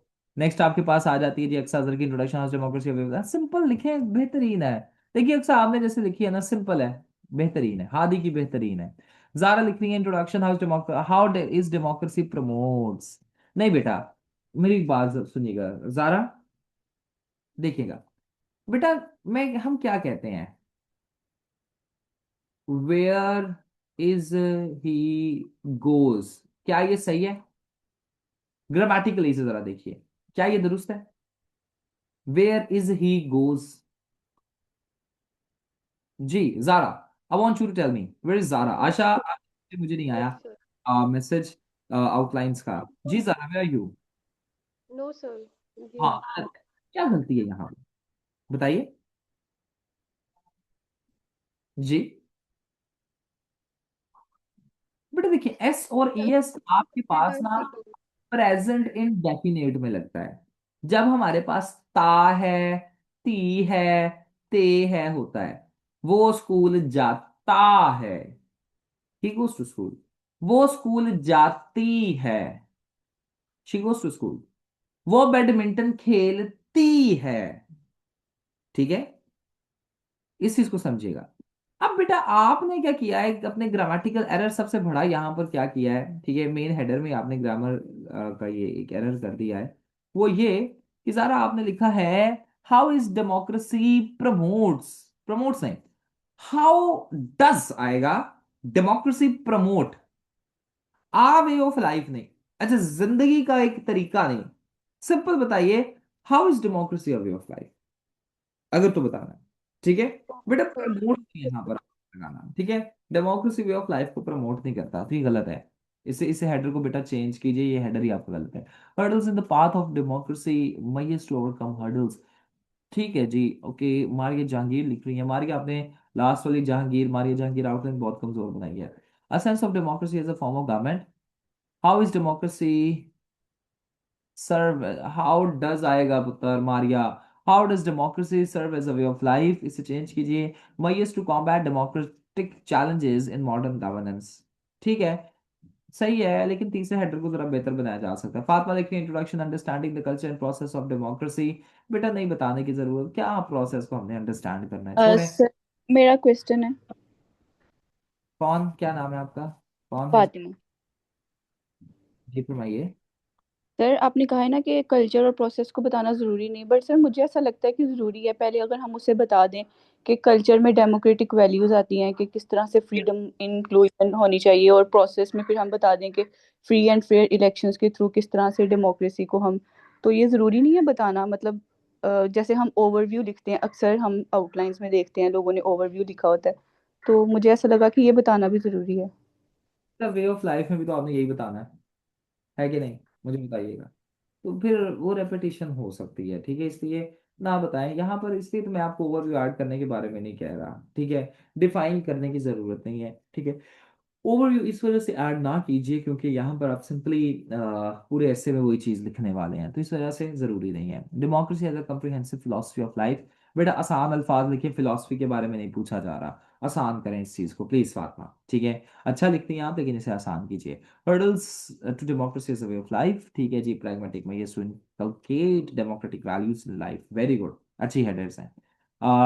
रिमिशा लिख रही है इंट्रोडक्शन अनलॉक, बेटा अनलॉक डेमोक्रेसी को ताला लगा हुआ है कहीं पे, रिमशा जरा बताएं, ताला लगा हुआ है कहीं पे डेमोक्रेसी को, और मैंने जाके खोलना है, बताएं, या हमने खोलना है जाके, जी। अक्सर मेरी आवाज आ रही है, वेर इज रिमशा, रिमशा बेटा क्विकली रिप्लाई कीजिए यस और नो जी में, सर। ताकि मैं ये कर सकूं, जी बताइएगा मुझे रिमशा, कहीं ताला लगा हुआ है डेमोक्रेसी को। हम्म, बेटा देखें, यहाँ पर आपका चॉइस ऑफ वर्ड्स बहुत खराब है, ठीक है, वीक है, बल्कि कोई नहीं, हो जाता है ऐसा, मेरे भी अक्सर चॉइस ऑफ वर्ड्स खराब हो जाते हैं, ठीक है। तो बेटा choice of words is not good, unlock कहीं पे ताला थोड़ी लगा हुआ है डेमोक्रेसी को, ठीक है, क्या हमने उसे अनलॉक करना है, तो ये गलत है। डेमोक्रेसी को थोड़ा सा डिफाइन करेंगे, बेटा नहीं जरूरत, डायरेक्ट अपने डिमांड ऑफ टॉपिक पर जाइए, क्या जरूरत है डेमोक्रेसी को डिफाइन करने की, एग्जामिनर को नहीं पता भला, खुद जरा सोचिए, उसने आपसे पूरा ऐसे इतना डिफिकल्ट पूछ लिया, उसे पता है, क्यों आप डिफाइन कर रहे हैं, नो नीड आप डिफाइन करें डेमोक्रेसी को, जस्ट डायरेक्टली अपने टॉपिक की तरफ मूव कीजिए, जिसमें डिफाइन करना होगा मैं बता दूंगा आपको, ये छोड़ दें अभी, इसमें कोई डिफाइन नहीं करना। Factors proving democracy is a way of life, ठीक है जी। बॉटल नेक्स, बेटा ये बॉटल नेक्स का क्या मतलब है, I am seriously unaware of this word, क्या मतलब है, कोई मुझे बताएगा ये बॉटल नेक्स क्या होते हैं, बॉटल नेक्स इन प्रोमोटिंग, सर रुकावटें होती हैं। तो बेटा रुकावटें लिख दे, क्यों रिमशा, चैलेंजेस लिख दीजिए, चैलेंजेस क्यों नहीं आपने लिखा, बताइए। बेटा आसान करना है ऐसे को, आपने मैट्रिक फेल को समझाना है ऐसे, ऐसे आपने लिखना है। मैट्रिक फेल को क्या पता है बॉटल नेक्स क्या होते हैं, मुझे भी नहीं पता था, मुझे तो आपने बताया सबने। तो बॉटल नेक्स बेटा ऐसे अल्फाज ना लिखें, ठीक है, आसान अल्फाज करें, ठीक है। I know you have a very good vocabulary, ठीक है, I know you can, you all should have a better vocabulary than me right this moment, ठीक है, मेरी कोई वोकैबलरी अच्छी नहीं है, लेकिन ये है कि आसान चीजों को करें, ठीक है। You are not here to present your vocabulary, I am not here to present my vocabulary, I am here to deliver a point and that point is democracy is a way of life, ठीक है। Bottle next नहीं, challenges लिखिए, ठीक है। और बेटा developing countries, क्या हमने डेवलपिंग, एवरीबडी, रिमिशा बेटा आपने लिखा है जी डेवलपिंग कंट्रीज, क्या हमने यहाँ पर डेवलपिंग कंट्रीज की बात की है, बताइए जी। रिमशा लेट मी नो, क्या हमने कहीं पर भी डेवलपिंग कंट्रीज की बात की हो या कहीं लिखा हो, बेटा क्यों आप अपने आप को लिमिट कर रहे हैं, इतना इतना लिमिट नहीं करना। एग्जामिनर आपको कह रहा है रिमशा, आप आजाद हैं, अमेरिका से एग्जाम्पल उठाएं, अफगानिस्तान से उठाएं, पेरू से उठाएं, कहीं से भी उठाएं, वेनेजुएला से उठा लें। आप अपने आप को सिर्फ और सिर्फ कह रहे हैं नहीं सर जी मैंने ग्लोबल साउथ तक लिमिट करना है अपने आप को। ठीक है, डेवलप कंट्रीज में डेमोक्रेसी फिर भी होती है, डेमोक्रेसी होती है, लेकिन आपके पास फिर भी वहां पर बेटर लाइफ कल्चर तो नहीं एग्जिस्ट करता, अक्सर ऐसा भी होता है। तो इस वजह से जरूरी नहीं है। अगर एग्जामिनर ने सिर्फ डेवलप कंट्रीज के बारे में या डेवलपिंग कंट्रीज के बारे में आपसे पूछा होता ना, तो वो फिर यहाँ पर डेवलपिंग कंट्रीज बेटा ऐड करता। और इस सिनेरियो में आप भी अगर डेवलपिंग कंट्रीज फिर ऐड करते तो सही था, लेकिन जब एग्जामिनर ने नहीं ऐड किया, बेटा गो विद एग्जामिनर, कोई ऐसा मसला नहीं है। पूरी दुनिया से उठा के एग्जांपल्स दें, कहीं पर अफगानिस्तान जाएं, ईरान में जाएं, you can move towards USA, you can move towards UK, you can move towards any other state. देखिए ना, ट्रम्प की ये स्टेटमेंट आना कि हम जी बदमाशी कर सकते हैं, कुछ भी किसी मुल्क के साथ भी कर सकते हैं, रोक के दिखाएं हमें, ये अनडेमोक्रेटिक ही तो है। ठीक है, सो ये इसी तरह देख लीजिए। ठीक है, फिर जी way forward to counter the challenges the democracy is facing. ठीक है जी, अरिका लिखी introduction, democracy is a way of life, democracy is as a form of, बेटा democracy as a form of government जरूरी नहीं है, नो नीड। आप just Harika topic को हिट करें, यहाँ पर ये आप ब्लंडर कर गई हैं, दूसरा वाला नहीं लिखना। As a way of life, manifesting democracy as a way of life. ठीक है, चलें जी कंक्लूजन। वैसे स्टेप्स टू स्ट्रेंथन डेमोक्रेसी यहाँ पर आ सकता था। Introduction, democracy as a necessity of contemporary era, Asha Kulsoom लिख रही हैं। How is democracy is a way of life, challenges in the flourishment of democracy, way forward to promote democratic norms world wide. Aima लिख रही है introduction, understanding how is democracy a way of life, democratic and democracy enhances social. बेटा ये लिखने की जरूरत नहीं है, आयमा चैलेंजेस बताती है और देन आप मूव करते हैं। ठीक है, मैं मेन हेडर्स पूछ रहा हूँ सिर्फ। ठीक है, सो ये जरा इन चीजों को देख रहे हैं। ठीक है, अच्छा अब आगे चलें तो ठीक है जी, ये आप आर्ग्यूमेंट्स यहाँ पर देख लीजिएगा। ठीक है, नेक्स्ट आउटलाइन की तरफ, ये मैंने यहाँ पर सारी चीजें लिख दी हैं। ठीक है, हाउ इज यहाँ पर आना चाहिए जी, how is democracy a way of life. ठीक है, और क्वेश्चन मार्क। ठीक है, देन ये सारी चीजें यहाँ पर मैंने बता दी हैं, वो ही आप सारे के सारे जो मेन टेनेंट्स से लिख देंगे। ठीक है, you can move towards the challenges, sir challenges दो तीन यहाँ पर ऐड किए हैं, देन स्टेप्स टू स्ट्रेंथन जी। सर एक दफा एक्सक्यूज क्लास मी में सर। रीड कर ले, वैसे ये जो आपने आउटलाइन बनाई हुई है बस गो थ्रू कर लेते हैं एक दफा, बस हेडर्स पढ़ लेते हैं, ऐसे थोड़ा इजी हो जाएगा, ताकि साथ साथ जो पढ़ा है उसी हमारे टाइम पास पढ़। बहुत ज्यादा भी एसेस करने को है यार, अभी पहला ऐसे हमारा हुआ है, अभी ये वो जुबान पढ़ लेंगे आप, कोई ऐसा मसला नहीं मुझे कुछ। और क्योंकि यहाँ पर कुछ डिफिकल्ट एसेस हैं जो मैंने आपके साथ डिस्कस करने हैं। हसीब आपकी तरफ से आउटलाइन नहीं आई जी, आप ऐसे कोई सर सर कह रहे थे, क्या क्वेश्चन है आपका जी, फरमाइए मोहतरमा। सर ये जो हमारे पास है हाउ इज और मतलब हम कभी इज पहले लगाते हैं कभी बाद में लगाते हैं। कुछ टीचर्स कहते हैं कि हम लोग जो अगर क्वेश्चन मार्क ना लगाएं तो हम लोग इज या कैन को बाद में भी यूज कर सकते हैं। For example how democracy is a way of life, तो इसमें हम लोग क्वेश्चन मार्क नहीं लगाएंगे, इसे एज अ स्टेटमेंट प्रेजेंट करेंगे। और अगर हम लगाएंगे हाउ इज तो फिर हम क्वेश्चन मार्क लाजमी लगाएंगे। तो वो कहते हैं कि दोनों तरह से ठीक है। तो इनमें से मतलब दूसरा वाला गलत है जिसमें हम स्टेटमेंट की फॉर्म में से लिखते हैं। डायरेक्टली सर जो आपको करवाया गया उसके साथ जाइए। ठीक है, ओके सर। Confuse you. ठीक है, और हमेशा याद रखिएगा, सिंपल एग्जांपल मैं आपको देता हूँ, हाउ यू आर होता है कि हाउ आर यू होता है, कभी भी हमने स्टेटमेंट प्रेजेंट करने के लिए कहा है हाउ यू आर, बताएं नो जरा। सर। जब हाउ आ गया तो ये बिकम्स अ क्वेश्चन मार्क। ठीक है, मैं देखें ओके सर। क्या, कैसे, यही है ना मेरे ख्याल से। व्हाट का मतलब क्या है, ऐसे ही है, क्या है इसका मतलब। तो these are some of the terms W family जो कि आपके पास क्वेश्चन को रिप्रेजेंट करते हैं। तो because you are following strict grammatic rules here, तो इस सिनेरियो में फिर आपके लिए जरूरी हो जाता है कि आप ग्रामर को फॉलो करें। ठीक है, ओके तो सर। दिमाग आता ही है, हाउ के साथ हेल्पिंग वर्ब आता ही है। तो इसमें अब इधर उधर करने की जरूरत, देखें बात यह है कि मैं आपको और हजार तरीके से ऐसे पढ़ा सकता हूँ, मैं आपको सच बात बता रहा हूँ। ठीक है, द टाइम मैंने जब ऐसे पढ़ाना शुरू किया मुझे इतना नॉलेज भी नहीं था, मैं आपको सच बात बता रहा हूँ। ठीक है, मुझे खुद अपना ऐसे भी नहीं था इतना कोई लिखना आता, पास हो गया तो कैसे पढ़ाना शुरू कर दिया। But with the passage of time में बहुत जब आप पढ़ाते हैं, I have conducted numerous sessions of essays, हजारों एसेस चेक कर दिए हैं अभी तक मैंने। तो मैं भी 3 साल के एक्सपीरियंस में आपको इतने एसेस पढ़ा सकता हूँ, तो वो जो 20-20 साल के एक्सपीरियंसेस हैं वो बहुत तरीके से लोग पढ़ाते भी हैं। ठीक है, अब मैं आपको और बड़ी कम्प्लेक्सिटीज में लेकर जा सकता हूँ जिसमें आपका अपना दिमाग घूम जाएगा। तो स्टूडेंट्स, कम्प्लेक्सिटीज ऐसे का नाम ही नहीं है। ठीक है, ऐसे का नाम ही है कि एक मुश्किल पैगाम को आसान अल्फाज में कन्वे करना। Are you doing that? If you are doing that, you're good to go. That's all. ठीक है? And by doing this, ठीक है, and by doing so, you should follow the grammatical paradigms. That's all the examiner asks from you. Okay, मेरी बात सबको समझ आ रही है? तो बस जी, ग्रामेटिकल पैराडाइम्स को फॉलो करें, आसान रहें, आसान करें चीजों को, अपने आप से पूछा करें कि मैं इसे और कैसे। एक लीडर की भी निशानी पता है क्या होती है? वो चीजों को आसान बनाता है, ठीक है, वो मुश्किल नहीं बनाता चीजों को, ठीक है, तो आसान बनाना है आप सबने। आइए जी, आगे मूव करते हैं।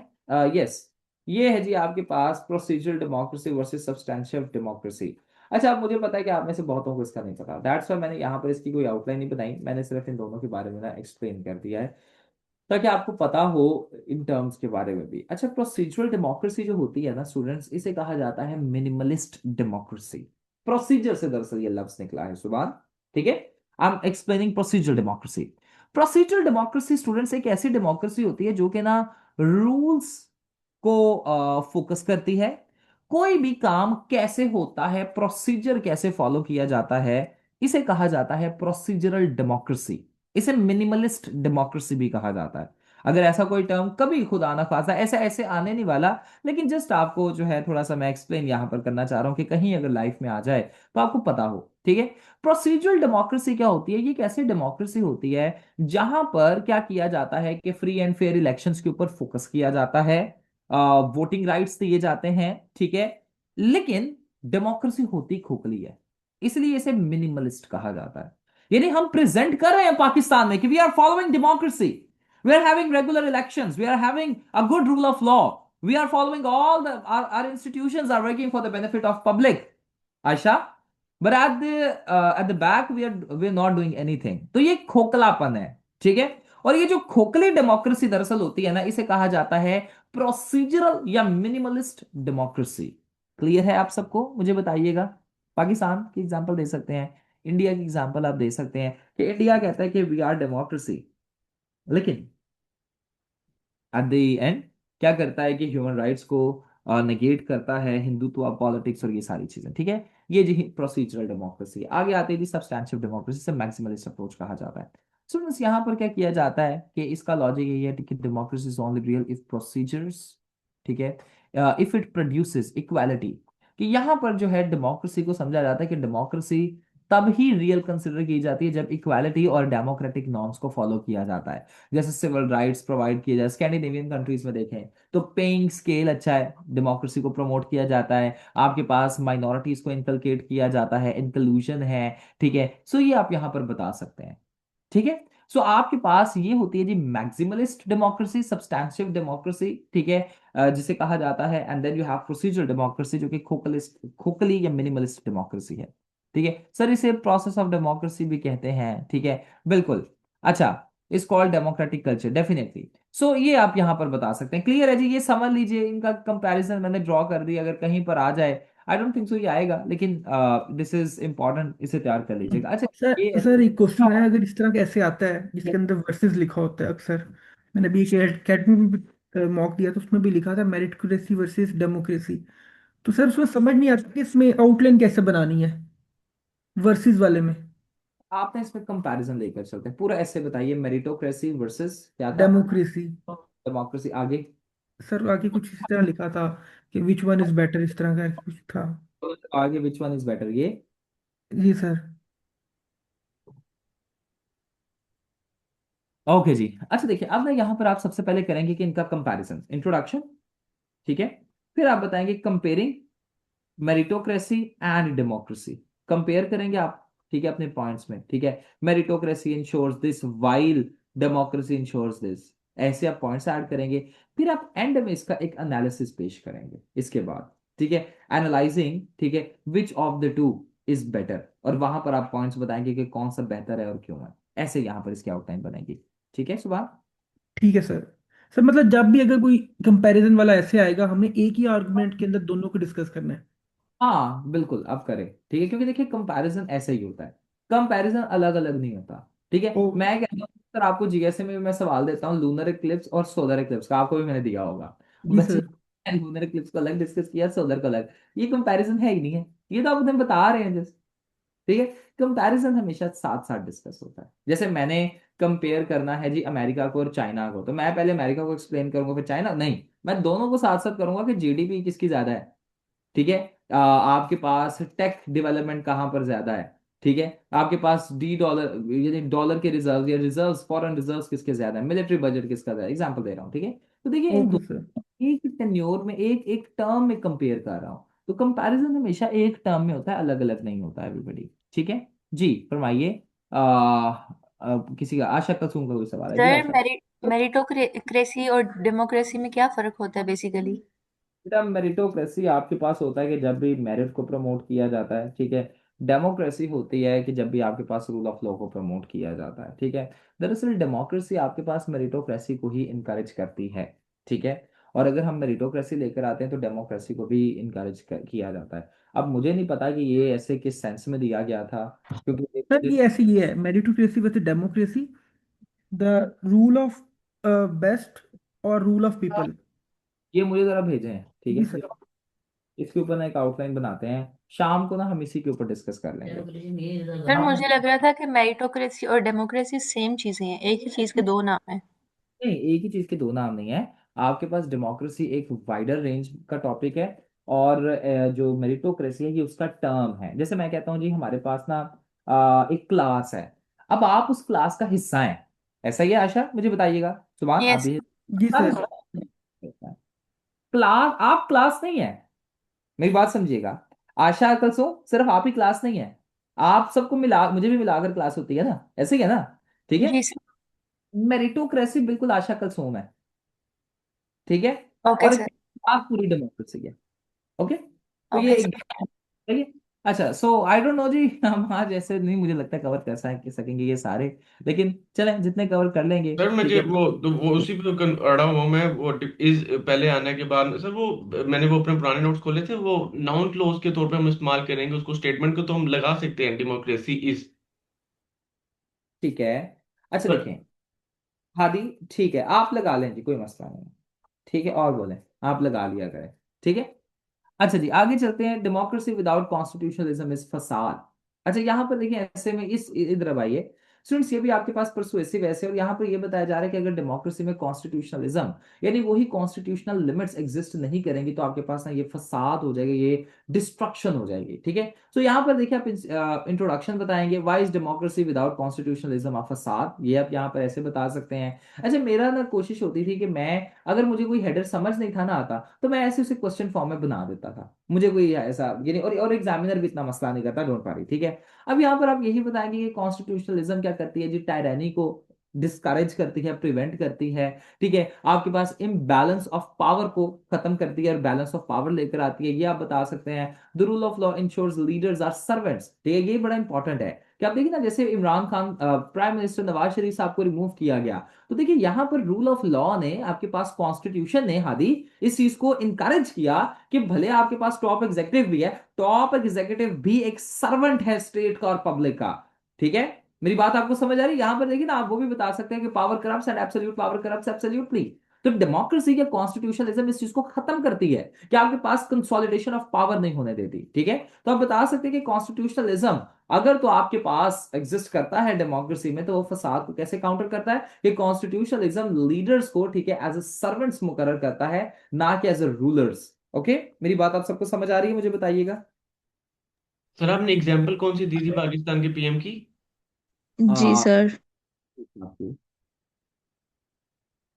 नवाज शरीफ साहब को नहीं था रिमूव किया गया, और भी बहुतों को किया था। वो सर यूसुफ कॉन्स्टिट्यूशन रजा का गिलानी दे सकते हैं वो ना कि उसका ये उन्होंने क्या रखेंगे कि नाम है, अंडर सुप्रीम कोर्ट का कॉन्स्टिट्यूशन किया ऑर्डर गया। रिजेक्ट किया था इसलिए उनको वो कर दिया था, आउटकास्ट कर दिया था। एक दफा बोले सारे, एक एक दफा, एक अपनी बारी पे। यूसुफ रजा गिलानी साहब का बता सकते हैं, इमरान खान साहब का बता सकते हैं। You can talk about Nawaz Sharif sahab, you can talk about Bhutto sahab as well. Bhutto साहब के ऊपर भी जो चार्जेस लगे थे ना, वो ये थे कि इन्होंने किसी बंदे को मरवाया है, अब पता नहीं उसका क्या नाम था, लेकिन वो खैर साबित हो गया कि वो नहीं था, वो रॉन्ग था। खैर उस टाइम पर भी हो जाता, लेकिन ये है कि ये चीजें आप यहाँ पर कोई भी एग्जांपल ऐसे दे सकते हैं, कोई और भी आप दे सकते हैं। ठीक है।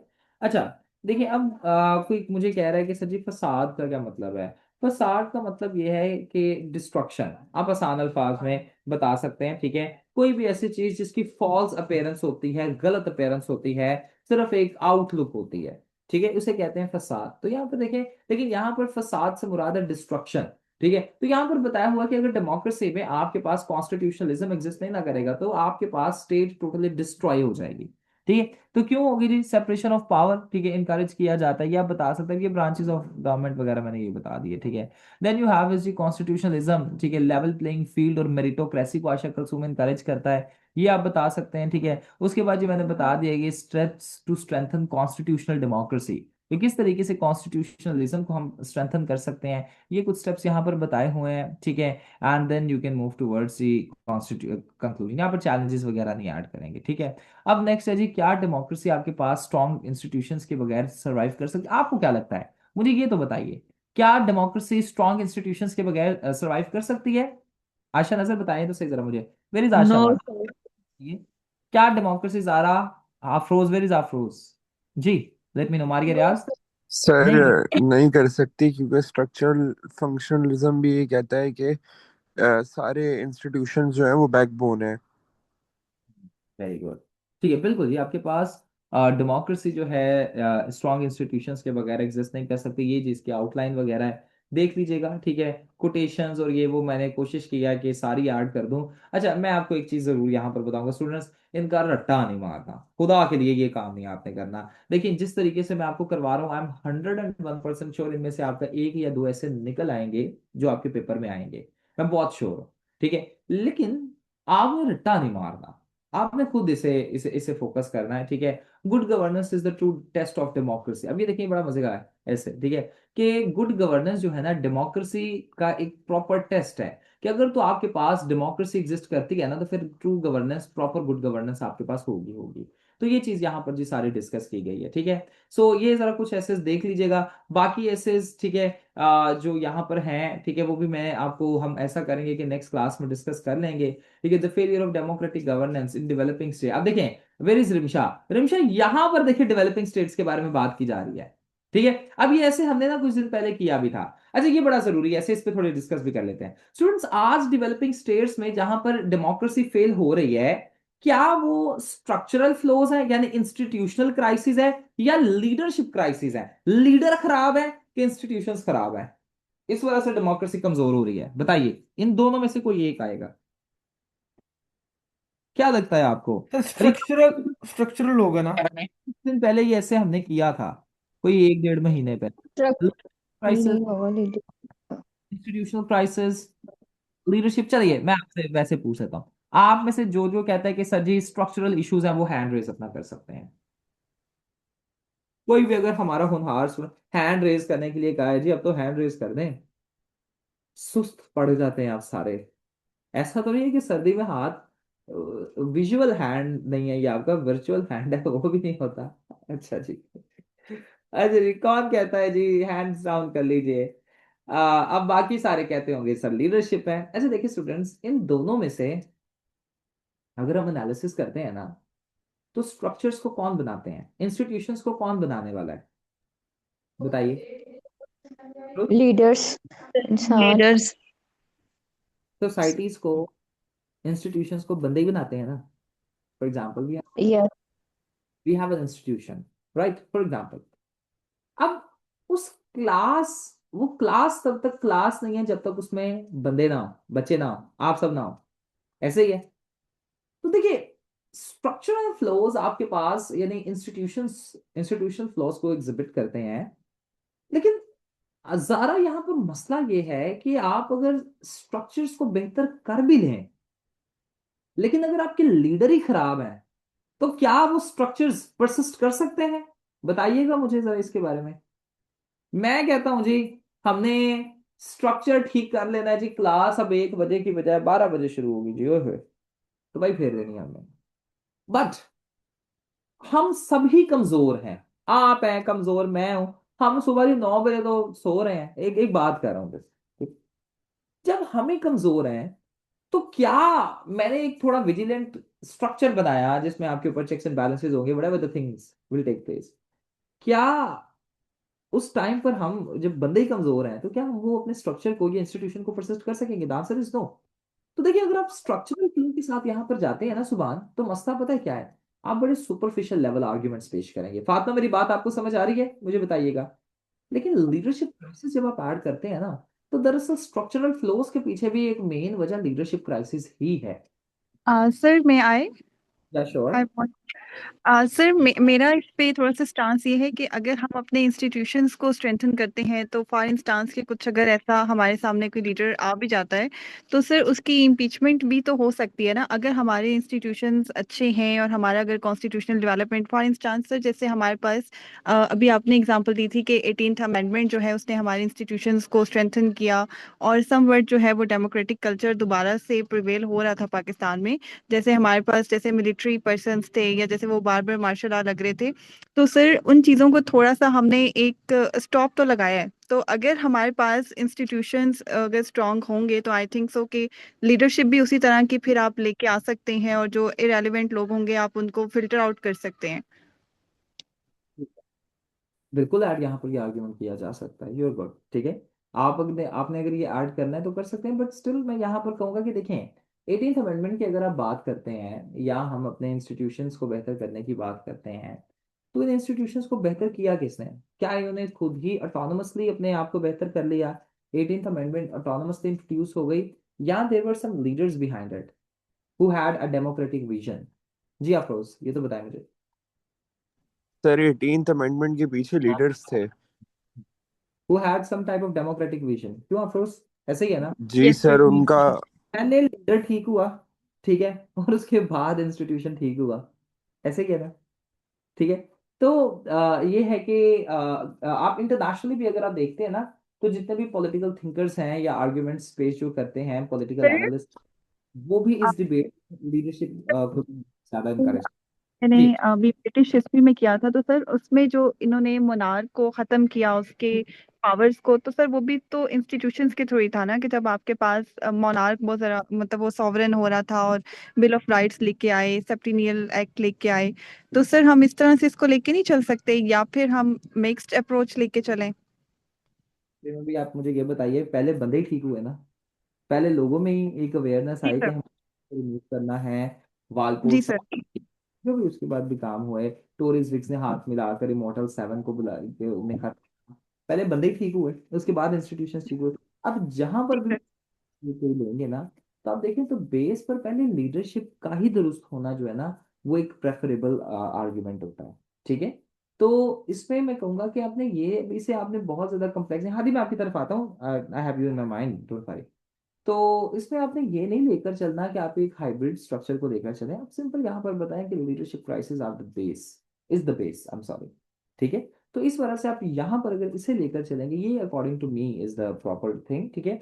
And not according to me, बल्कि आप रोज पॉलिटिकल एनालिस्ट को भी आप अगर पढ़े ना, बहुत से ऐसे हैं, वो यही बात करते हैं। और ये डिबेट अभी की नहीं है, ये डिबेट बड़ी लंबी है, बड़ी पुरानी डिबेट है, ठीक है। स्ट्रक्चरल फ्लॉज या लीडरशिप क्राइसिस। तो आमतौर पे जो majority of the political analyst हैं वो यही बात करते हैं कि लीडरशिप क्राइसिस जो है उसे उसे एड्रेस करना ज्यादा जरूरी है, ठीक है। ओके जी। जी हादी, सर फरमाइए। इस ऐसे के तवसत से मैं बाकी ऐसे वो पहले भी हमारी इस पर डिस्कशन हुई थी सर। अब ये बड़ा ही मौजू तरीन ऐसे है इस चीज को प्रूव करने के लिए कि दोनों चीजें साइड साइड बाय साइड चल सकती है। मतलब हम पहले अगर स्ट्रक्चरल इश्यूज का बता दें, फिर लीडरशिप लीडरशिप क्राइसिस का बता दें, लेकिन फिर हम एग्जांपल्स देनी शुरू कर दें कि रॉबर्ट वॉलपोल, टोरिस विक्स वगैरह वाली तमाम एग्जांपल्स, तो हम एंड पे एक क्या कहते हैं, हम दोनों दोनों साइडों के पॉइंट डिस्कस करके एक एंड पे लीडरशिप की साइड नहीं ले सकते। क्यों ऐसा नहीं कर सर सकते? क्यों आपका लफ्ज? सर मैं इसका जवाब दूं। सर सर सर मुझे सर आई थिंक इसके अंदर ना और आया है, जब यहाँ पे हमें उन्होंने कहा है जब और आ जाए तो इसका मतलब है हम दोनों में से किसी एक को चूज करना है, दोनों के साथ नहीं हम यहाँ पे जा सकते। बिल्कुल सही बात है। हाँ। और यहाँ पर ऐड है तो यहाँ पर आप सिर्फ एक को चूज करते हैं, ठीक है हादी। सर तो लेकिन एक और अगर वैसे इसके सर अलावा किसी लफ्ज में एक सिर्फ को यूज चूज। हो सकते हैं ना, और के अलावा। एक एक करके बोलें सारे। मैं आपकी तरफ जो भी मोहतरमा आपकी तरफ आता हूँ। Let me address first question first. जी हादी, फरमाइए। मैं कह रहा हूँ सर और ही आएगा, इसके अलावा क्या लफ्ज वो इस्तेमाल कर सकता है? मतलब और ही आएगा ना, अगर आप दो चीजों का एंड पूछ। भी वो यूज अगर फिर वो देखो, एंड यूज करेगा ना तो फिर आपके मतलब जैसे हादी कह रहे हैं ना वैसे होगा कि वो हम दोनों को फिर बताएंगे। वो तो फिर लाजमी हो जाएगा ना जब एंड आ जाएगा, लेकिन और में तो हमारे पास ओपन रूम नहीं आ गया। मैं बोलूं अभी? और एक ही ऑप्शन है, और में से हमारे पास एक ही ऑप्शन होगा, हमने या तो स्ट्रक्चर को यूज कर alright, thank you very much. और का मतलब होता है जी एक, ठीक है हादी, और में आपके पास ओपन रूम नहीं आता। और से मुराद होता है कि you have just only one option and आप एक चीज को चूज करेंगे, या तो और से पहले वाला आर्ग्यूमेंट या और के बाद वाला आर्ग्यूमेंट, ठीक है हादी? तो आप दोनों को नहीं, एंड का मतलब होता है दोनों। मैं कहता हूं हादी एंड हाशिर, इसका मतलब है दोनों। मैं कहता हूं हादी और हाशिर, इसका मतलब है दोनों में से कोई एक। तो Hadi you are going to choose only one argument here, okay Hadi? Clear है? जी सर। ऑलराइट जी, सर कौन सा सवाल था जी? सर इसके अंदर हम लोग जो है वो अपना एक आर्गुमेंट चूज करेंगे और मतलब दोनों के बारे में बताएंगे और एक को जो है वो ज्यादा सिग्निफाइड करेंगे, लाइक एक जो है वो ज्यादा इंपॉर्टेंट है, इस तरह से करेंगे या फिर बताएंगे एक के बारे में। नहीं बेटा, बताना ही एक को है, ठीक है? बताना ही एक को है आपने, ओके? ये आपने बताना ही एक को है, एक के साथ ही आपने यहाँ पर जाना है, ठीक है? जैसे यहाँ पर ये मैंने यहाँ पर चूज कर लिया है। खैर, आप देख लीजिएगा इस ऐसे को, ठीक है? नेक्स्ट चलते हैं जी। नेक्स्ट यू हैव जी, why democracy fail because of bad leadership या पुअर लीडरशिप, ये मैंने यहाँ पर ऐड कर दिया है। सर आर्ग्यूमेंट है, ठीक है? आप आगे जैसे आपको बेहतर लगता है आप जा सकते हैं। जी फरमाइए। अच्छा, अब अगर इसके हमने वे फॉरवर्ड ऐड करने होंगे, तो किसे डेमोक्रेसी को स्ट्रॉन्ग करने के लिए वे फॉरवर्ड ऐड करेंगे कि लीडरशिप को मजबूत करने के लिए वे फॉरवर्ड ऐड करेंगे? बताइएगा जरा मुझे। लीडरशिप। सर लीडरशिप को सर स्ट्रॉन्ग करने के लीडरशिप को। लिए। अब ये सातवां जो ऐसे है ये रिपीटेड था, ये जरा देख लीजिएगा, ठीक है? नेक्स्ट चलते हैं, ठीक है? मैं इसे डिस्कस ऑब्वियसली नहीं करूंगा क्योंकि वक्त को मरहूजे खातिर हम रखेंगे, ठीक है? पॉपुलिज्म, पॉपुलिज्म जी greatest threat to modern democracy. कैसे जी पॉपुलिज्म ग्रेटेस्ट थ्रेट है जी टू डेमोक्रेसी, ठीक है? यहाँ पर आप यही बताएंगे, ठीक है, कि किस तरीके से why populism is the greatest threat to democracy, ठीक है? It replaces reasons with emotions, और ये सारे ये पॉपुलिज्म। खैर दिस इज नॉट अनदर ऐसे जो कि मैं डिस्कस करना चाहता हूँ कि इजी ऐसे है, ठीक है? Just a minute. Economic inequality as the graveyard for democratic ideals, किस तरीके से इकोनॉमिक इनइक्वालिटी डेमोक्रेसी को अंडरमाइन करती है, ये पढ़ लीजिएगा, ये आपने इकोनॉमी को पढ़ा हुआ है, आप इसे कवर अप कर लेंगे, ठीक है? यस, ये मजे का ऐसे है जो मैं दरअसल आपके साथ डिस्कस, एक और ऐसे जो एक one of the most hyped essay है, why democracy thrives in the west but struggles in the global south. क्या लगता है स्टूडेंट्स, आपके मुताबिक कौन से ऐसे रीजंस हैं जिनकी वजह से डेमोक्रेसी जो है ग्लोबल साउथ में बेड़ा गर्क हो चुका है फातिमा डेमोक्रेसी का, लेकिन वेस्ट में थ्राइव करती जा रही है? क्या लगता है आपको, क्या ऐसे पॉइंट्स हैं जी? हाँ sir, sir accountability. Leadership. Sir इसका मेन एक रीजन ये इम्बैलेंसेस। भी हो सकता है कि जो जो साउथ है ये तो वेस्ट की कॉलोनीज ही रहा था।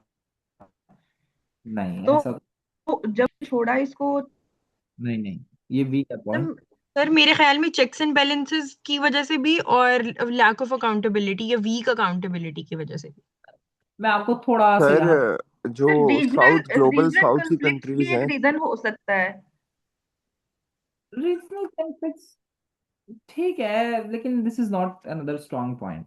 देखिए स्टूडेंट्स, सिंपल यहाँ पर जो आपके टेनेंट्स ऑफ डेमोक्रेसी आप वो लिखते हैं कि टेनेंट्स ऑफ डेमोक्रेसी सारे के सारे आपके पास जो हैं वेस्ट में स्ट्रांग है और साउथ में स्ट्रांग है, सिंपल, क्यों ठीक है? स्ट्रॉन्ग है इसके पीछे फिर तो एक सवाल उठता है ना, वेस्ट में ही क्यों स्ट्रॉन्ग है वो। देखिए आपसे पूछा ही नहीं गया हुआ कि वो क्यों स्ट्रांग है, सिंपल आपको कहा हुआ है कि वाई डेमोक्रेसी इज स्ट्रांग, ठीक है? तो आप यहां पर यही सारे रीजंस बताएंगे, मिडिल क्लास उधर स्ट्रांग है, इंस्टीट्यूशंस वहां पर स्ट्रांग है, ठीक है? चर्च और स्टेट वहां पर सेपरेट है, रिलीजन और स्टेट वहां पर सेपरेट है, दैट्स व्हाई वो स्ट्रांग है, ठीक है? यहां पर आप देखें तो वहां पर सोशल सेफ्टी नेटवर्क्स हैं, वहां पर आपके पास सिविक एजुकेशन है, ये सिर्फ आपने इस वजह से डेमोक्रेसी उधर स्ट्रांग है बेटा। अब इसके पीछे भी वाई बताने की जरूरत नहीं है, नो नहीं। फिर ग्लोबल साउथ में क्यों मजबूत है, वीक है? क्यों वीक है जी? क्योंकि हमारे पास क्या है कि प्रॉपर तरीके से मिडिल क्लास स्ट्रांग नहीं है, सिविक एजुकेशन नहीं है, इकोनॉमिक इनइक्वालिटीज एग्जिस्ट करती हैं, जेंडर एक्सक्लूजन है, ब्रेन ड्रेन है, ये सारे आप यहाँ पर पॉइंट्स बता सकते हैं जी। फातिमा क्या क्वेश्चन है आपका? सर हम ये भी तो बता सकते हैं कि हमारे कल्चर में जो डेमोक्रेसी है वो कलोनियलिज्म के थ्रू हमने अडॉप्ट की है, मतलब हमारे यहाँ पर डेवलप्ड डेमोक्रेसी का कोई पहले पैटर्न नहीं था। तो इस वजह से भी हमें इसमें लोगों को भी प्रॉब्लम होती है। और वेस्ट में अगर हम देखें तो उनका एक प्रॉपर उनके ये वहाँ पर डेवलप्ड डेमोक्रेसी है और उन्होंने वहाँ पर हाँ, इस तरीके से आप आर्ग्यूमेंट ऐड कर सकते हैं सर। जैसे अगर आप भी इस तरीके से आर्ग्यूमेंट उस टाइम पे बोल रही थी, तो अगर आप ऐसे कह रही थी तो ये ऐड हो सकता है। सर ठीक है, मैं बिल्कुल ऐसे सेम ही कह रही थी, सेम बात मैंने भी कही थी। तो कह रही हैं कि हमने वेस्ट से इनहेरिट किया, दैट्स ऑल।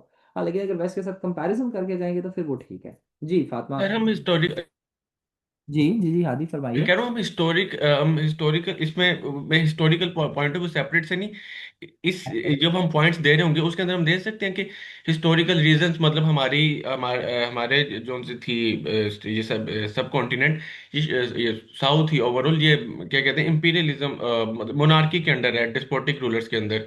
तो यहाँ के लोगों का मिजाज ही उस तरह का है कि इनको ये डेमोक्रेसी वाला मिजाज ही नहीं है इन लोगों का। मतलब हिस्टोरिकल रीजंस दे सकते हैं, एक पॉइंट इसका। क्यों दे सकते हैं, यहाँ पर पूछा ही नहीं क्या हुआ। रात को भी आपके ऐसे में हिस्ट्री पूछी नहीं थी गई हुई नहीं आपने नहीं, रात। इस दफा मैं ये अलहदा से नहीं कह रहा, जब हम टोटल रीजंस दे रहे होंगे कि रूल ऑफ लॉ नहीं है, ये नहीं है, वो नहीं है, तो उसमें कि historical historical in historical mindset of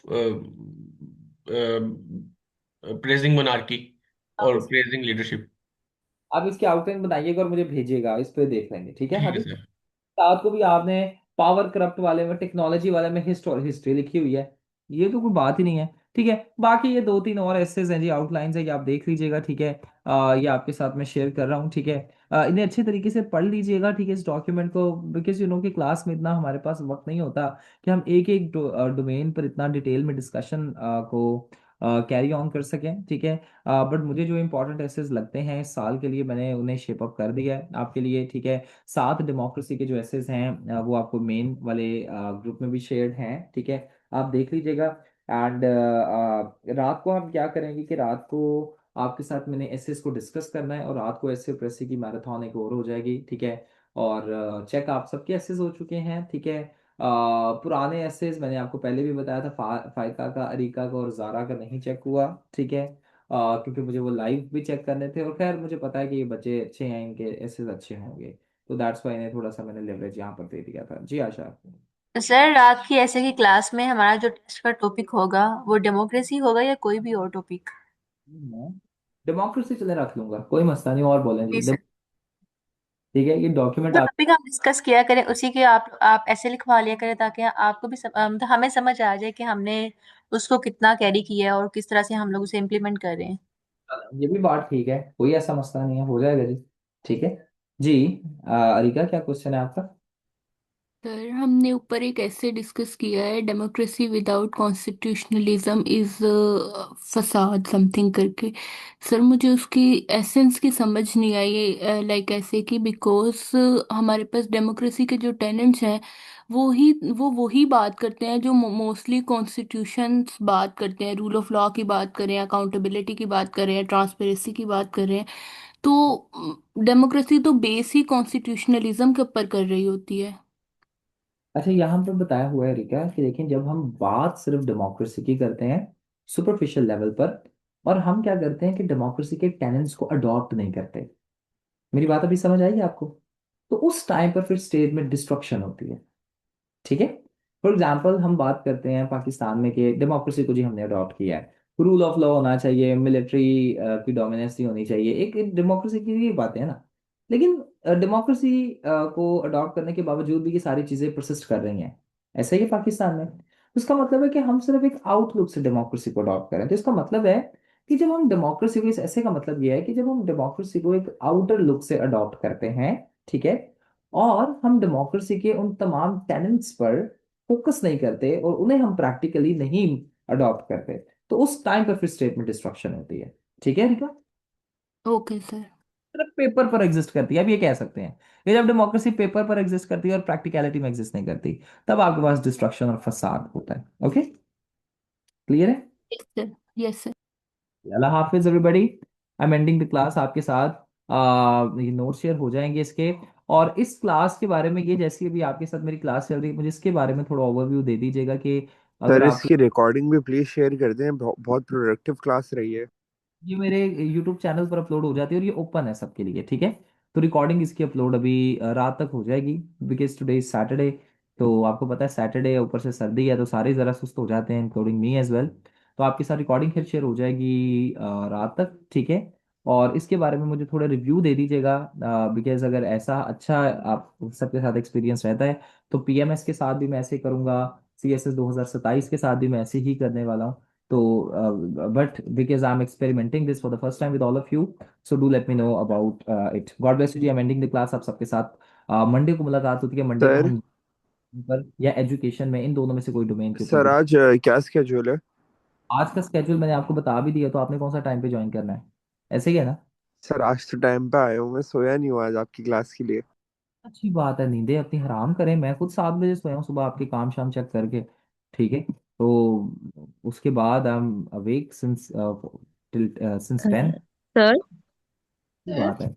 5:30 बजे सोशल वर्क की क्लास है, देन 7:30 बजे 2027 की ऐसे इस्लामियात की क्लास है, देन 9 बजे आपके साथ ऐसे की जो मैराथन है वो होगी और पैसे की, ठीक है जी। सर सर जी हम्म। जी जी आशा। सर मैंने पूछना था वो फुल लेंथ कब तक चेक होंगे ऐसे। राइट नाउ मुझे तो आपके ऐसे आउटलाइन से चेक करते हुए पूरी रात लग गई थी, तो आपको टू बी सर क्योंकि वो मेरे बॉडी पैराग्राफ्स का इश्यू था तो वो हो जाता तो फिर मुझे थोड़ा आइडिया हो जाता कि आप कितन कहाँ तक पहुंची हूँ मैं। आज रात को, बल्कि ना मैं आपसे आउटलाइन नहीं लिखवाऊंगा, मैं आपसे बॉडी पैराग्राफ लिखवाऊंगा। अच्छा जी आइडिया, सर ये ठीक रहेगा। जी सर ठीक है। साल बड़ी बना ली है मैं सर बॉडी। पोलराइजेशन वाला कोई टॉपिक आने के चांसेस हैं सीएसएस में इस दफा, या पीएमएस में, या पॉलिटिकल साइंस में भी? कौन से कौन से पोलराइजेशन के हवाले से। पोलराइजेशन इंटरनेशनल लेवल पर आ सकती है। अभी जब आपको इंटरनेशनल डोमेन्स करवा दूंगा ना, तो उसमें ये ऐड करूंगा। इंटरनेशनल लेवल पर यस आने के चांसेस हर साल ही होते हैं, ठीक है। एंड सर्टेन जो इवेंट्स हो रहे हैं उनसे तो मुझे बहुत ज़्यादा लग रहा है कि आने के चांसेस हैं, तो यस। लेकिन सर इंटरनेशनल पाकिस्तान। सर इस टॉपिक को भी या तो आप क्लास में या फिर इसी तरह जैसे आप डिस्कस कर रहे हैं इस तरह से करवा दीजिएगा। और इनके साथ जितने भी इंटरनेशनल हमारे पास ऑर्गेनाइजेशन हैं या इंटरनेशनल हमारे पास वो है इंस्टीट्यूशंस हैं, उनकी पोलराइजेशन भी कि वो किस तरह से जो है वो वेस्ट के इंटरेस्ट को प्रमोट कर रहे हैं। ठीक है, भी हो जाएगा। और कुछ थैंक यू सर। ये कोई मसला नहीं है। God bless you everybody. FLPs का कोई आइडिया नहीं है जी आपके। एसए की मैं बात सिर्फ कर रहा हूँ। वैसे एफएलपीज बच्चों के रेगुलरली चेक हो रहे हैं, कुछ के एक दो जरा ऊपर नीचे कभी हो जाते हैं, लेकिन आमतौर पर रेगुलरली चेक हो रहे हैं। और एसए के क्योंकि they take a lot of time. वैसे एफएलपी चेक करने में 15 से 20 मिनट एक बच्चे का लगता है, ठीक है, ज़्यादा देर नहीं। लेकिन ऐसे में 1 1 घंटा लगता है एक ऐसे चेक करने में, क्योंकि वो पूरा पढ़ना पड़ता है ना। तो उसमें थोड़ी देर लगेगी गालिबन। मंडे मंडे से भी ज़्यादा अगला हफ्ता भी जा सकता है, मुझे कोई आइडिया नहीं है राइट एट दिस मोमेंट। हाँ, एक दफ़ा आपके एफएलपी से फ्री हो जाए आखिरी 10 दिन में, फिर आपके ऐसे प्रेसी का सिर्फ टेस्ट हुआ करेगा। तो उसमें ये है कि मेरे पास भी टाइम हुआ करेगा, तो मैं वो उस टाइम पर आपके साथ साथ ही कोशिश करूंगा चेक कर दूं। तो ये इस तरीके से होगा, ठीक है। So God bless you everybody. I am ending the class. अब सबके साथ जो सोशल वर्क के और रेलिवेंट बच्चे हैं उन सबके साथ आपके सबके रेलिवेंट क्लासेस में मुलाकात होती है। अल्लाह हाफिज़ एवरीबॉडी।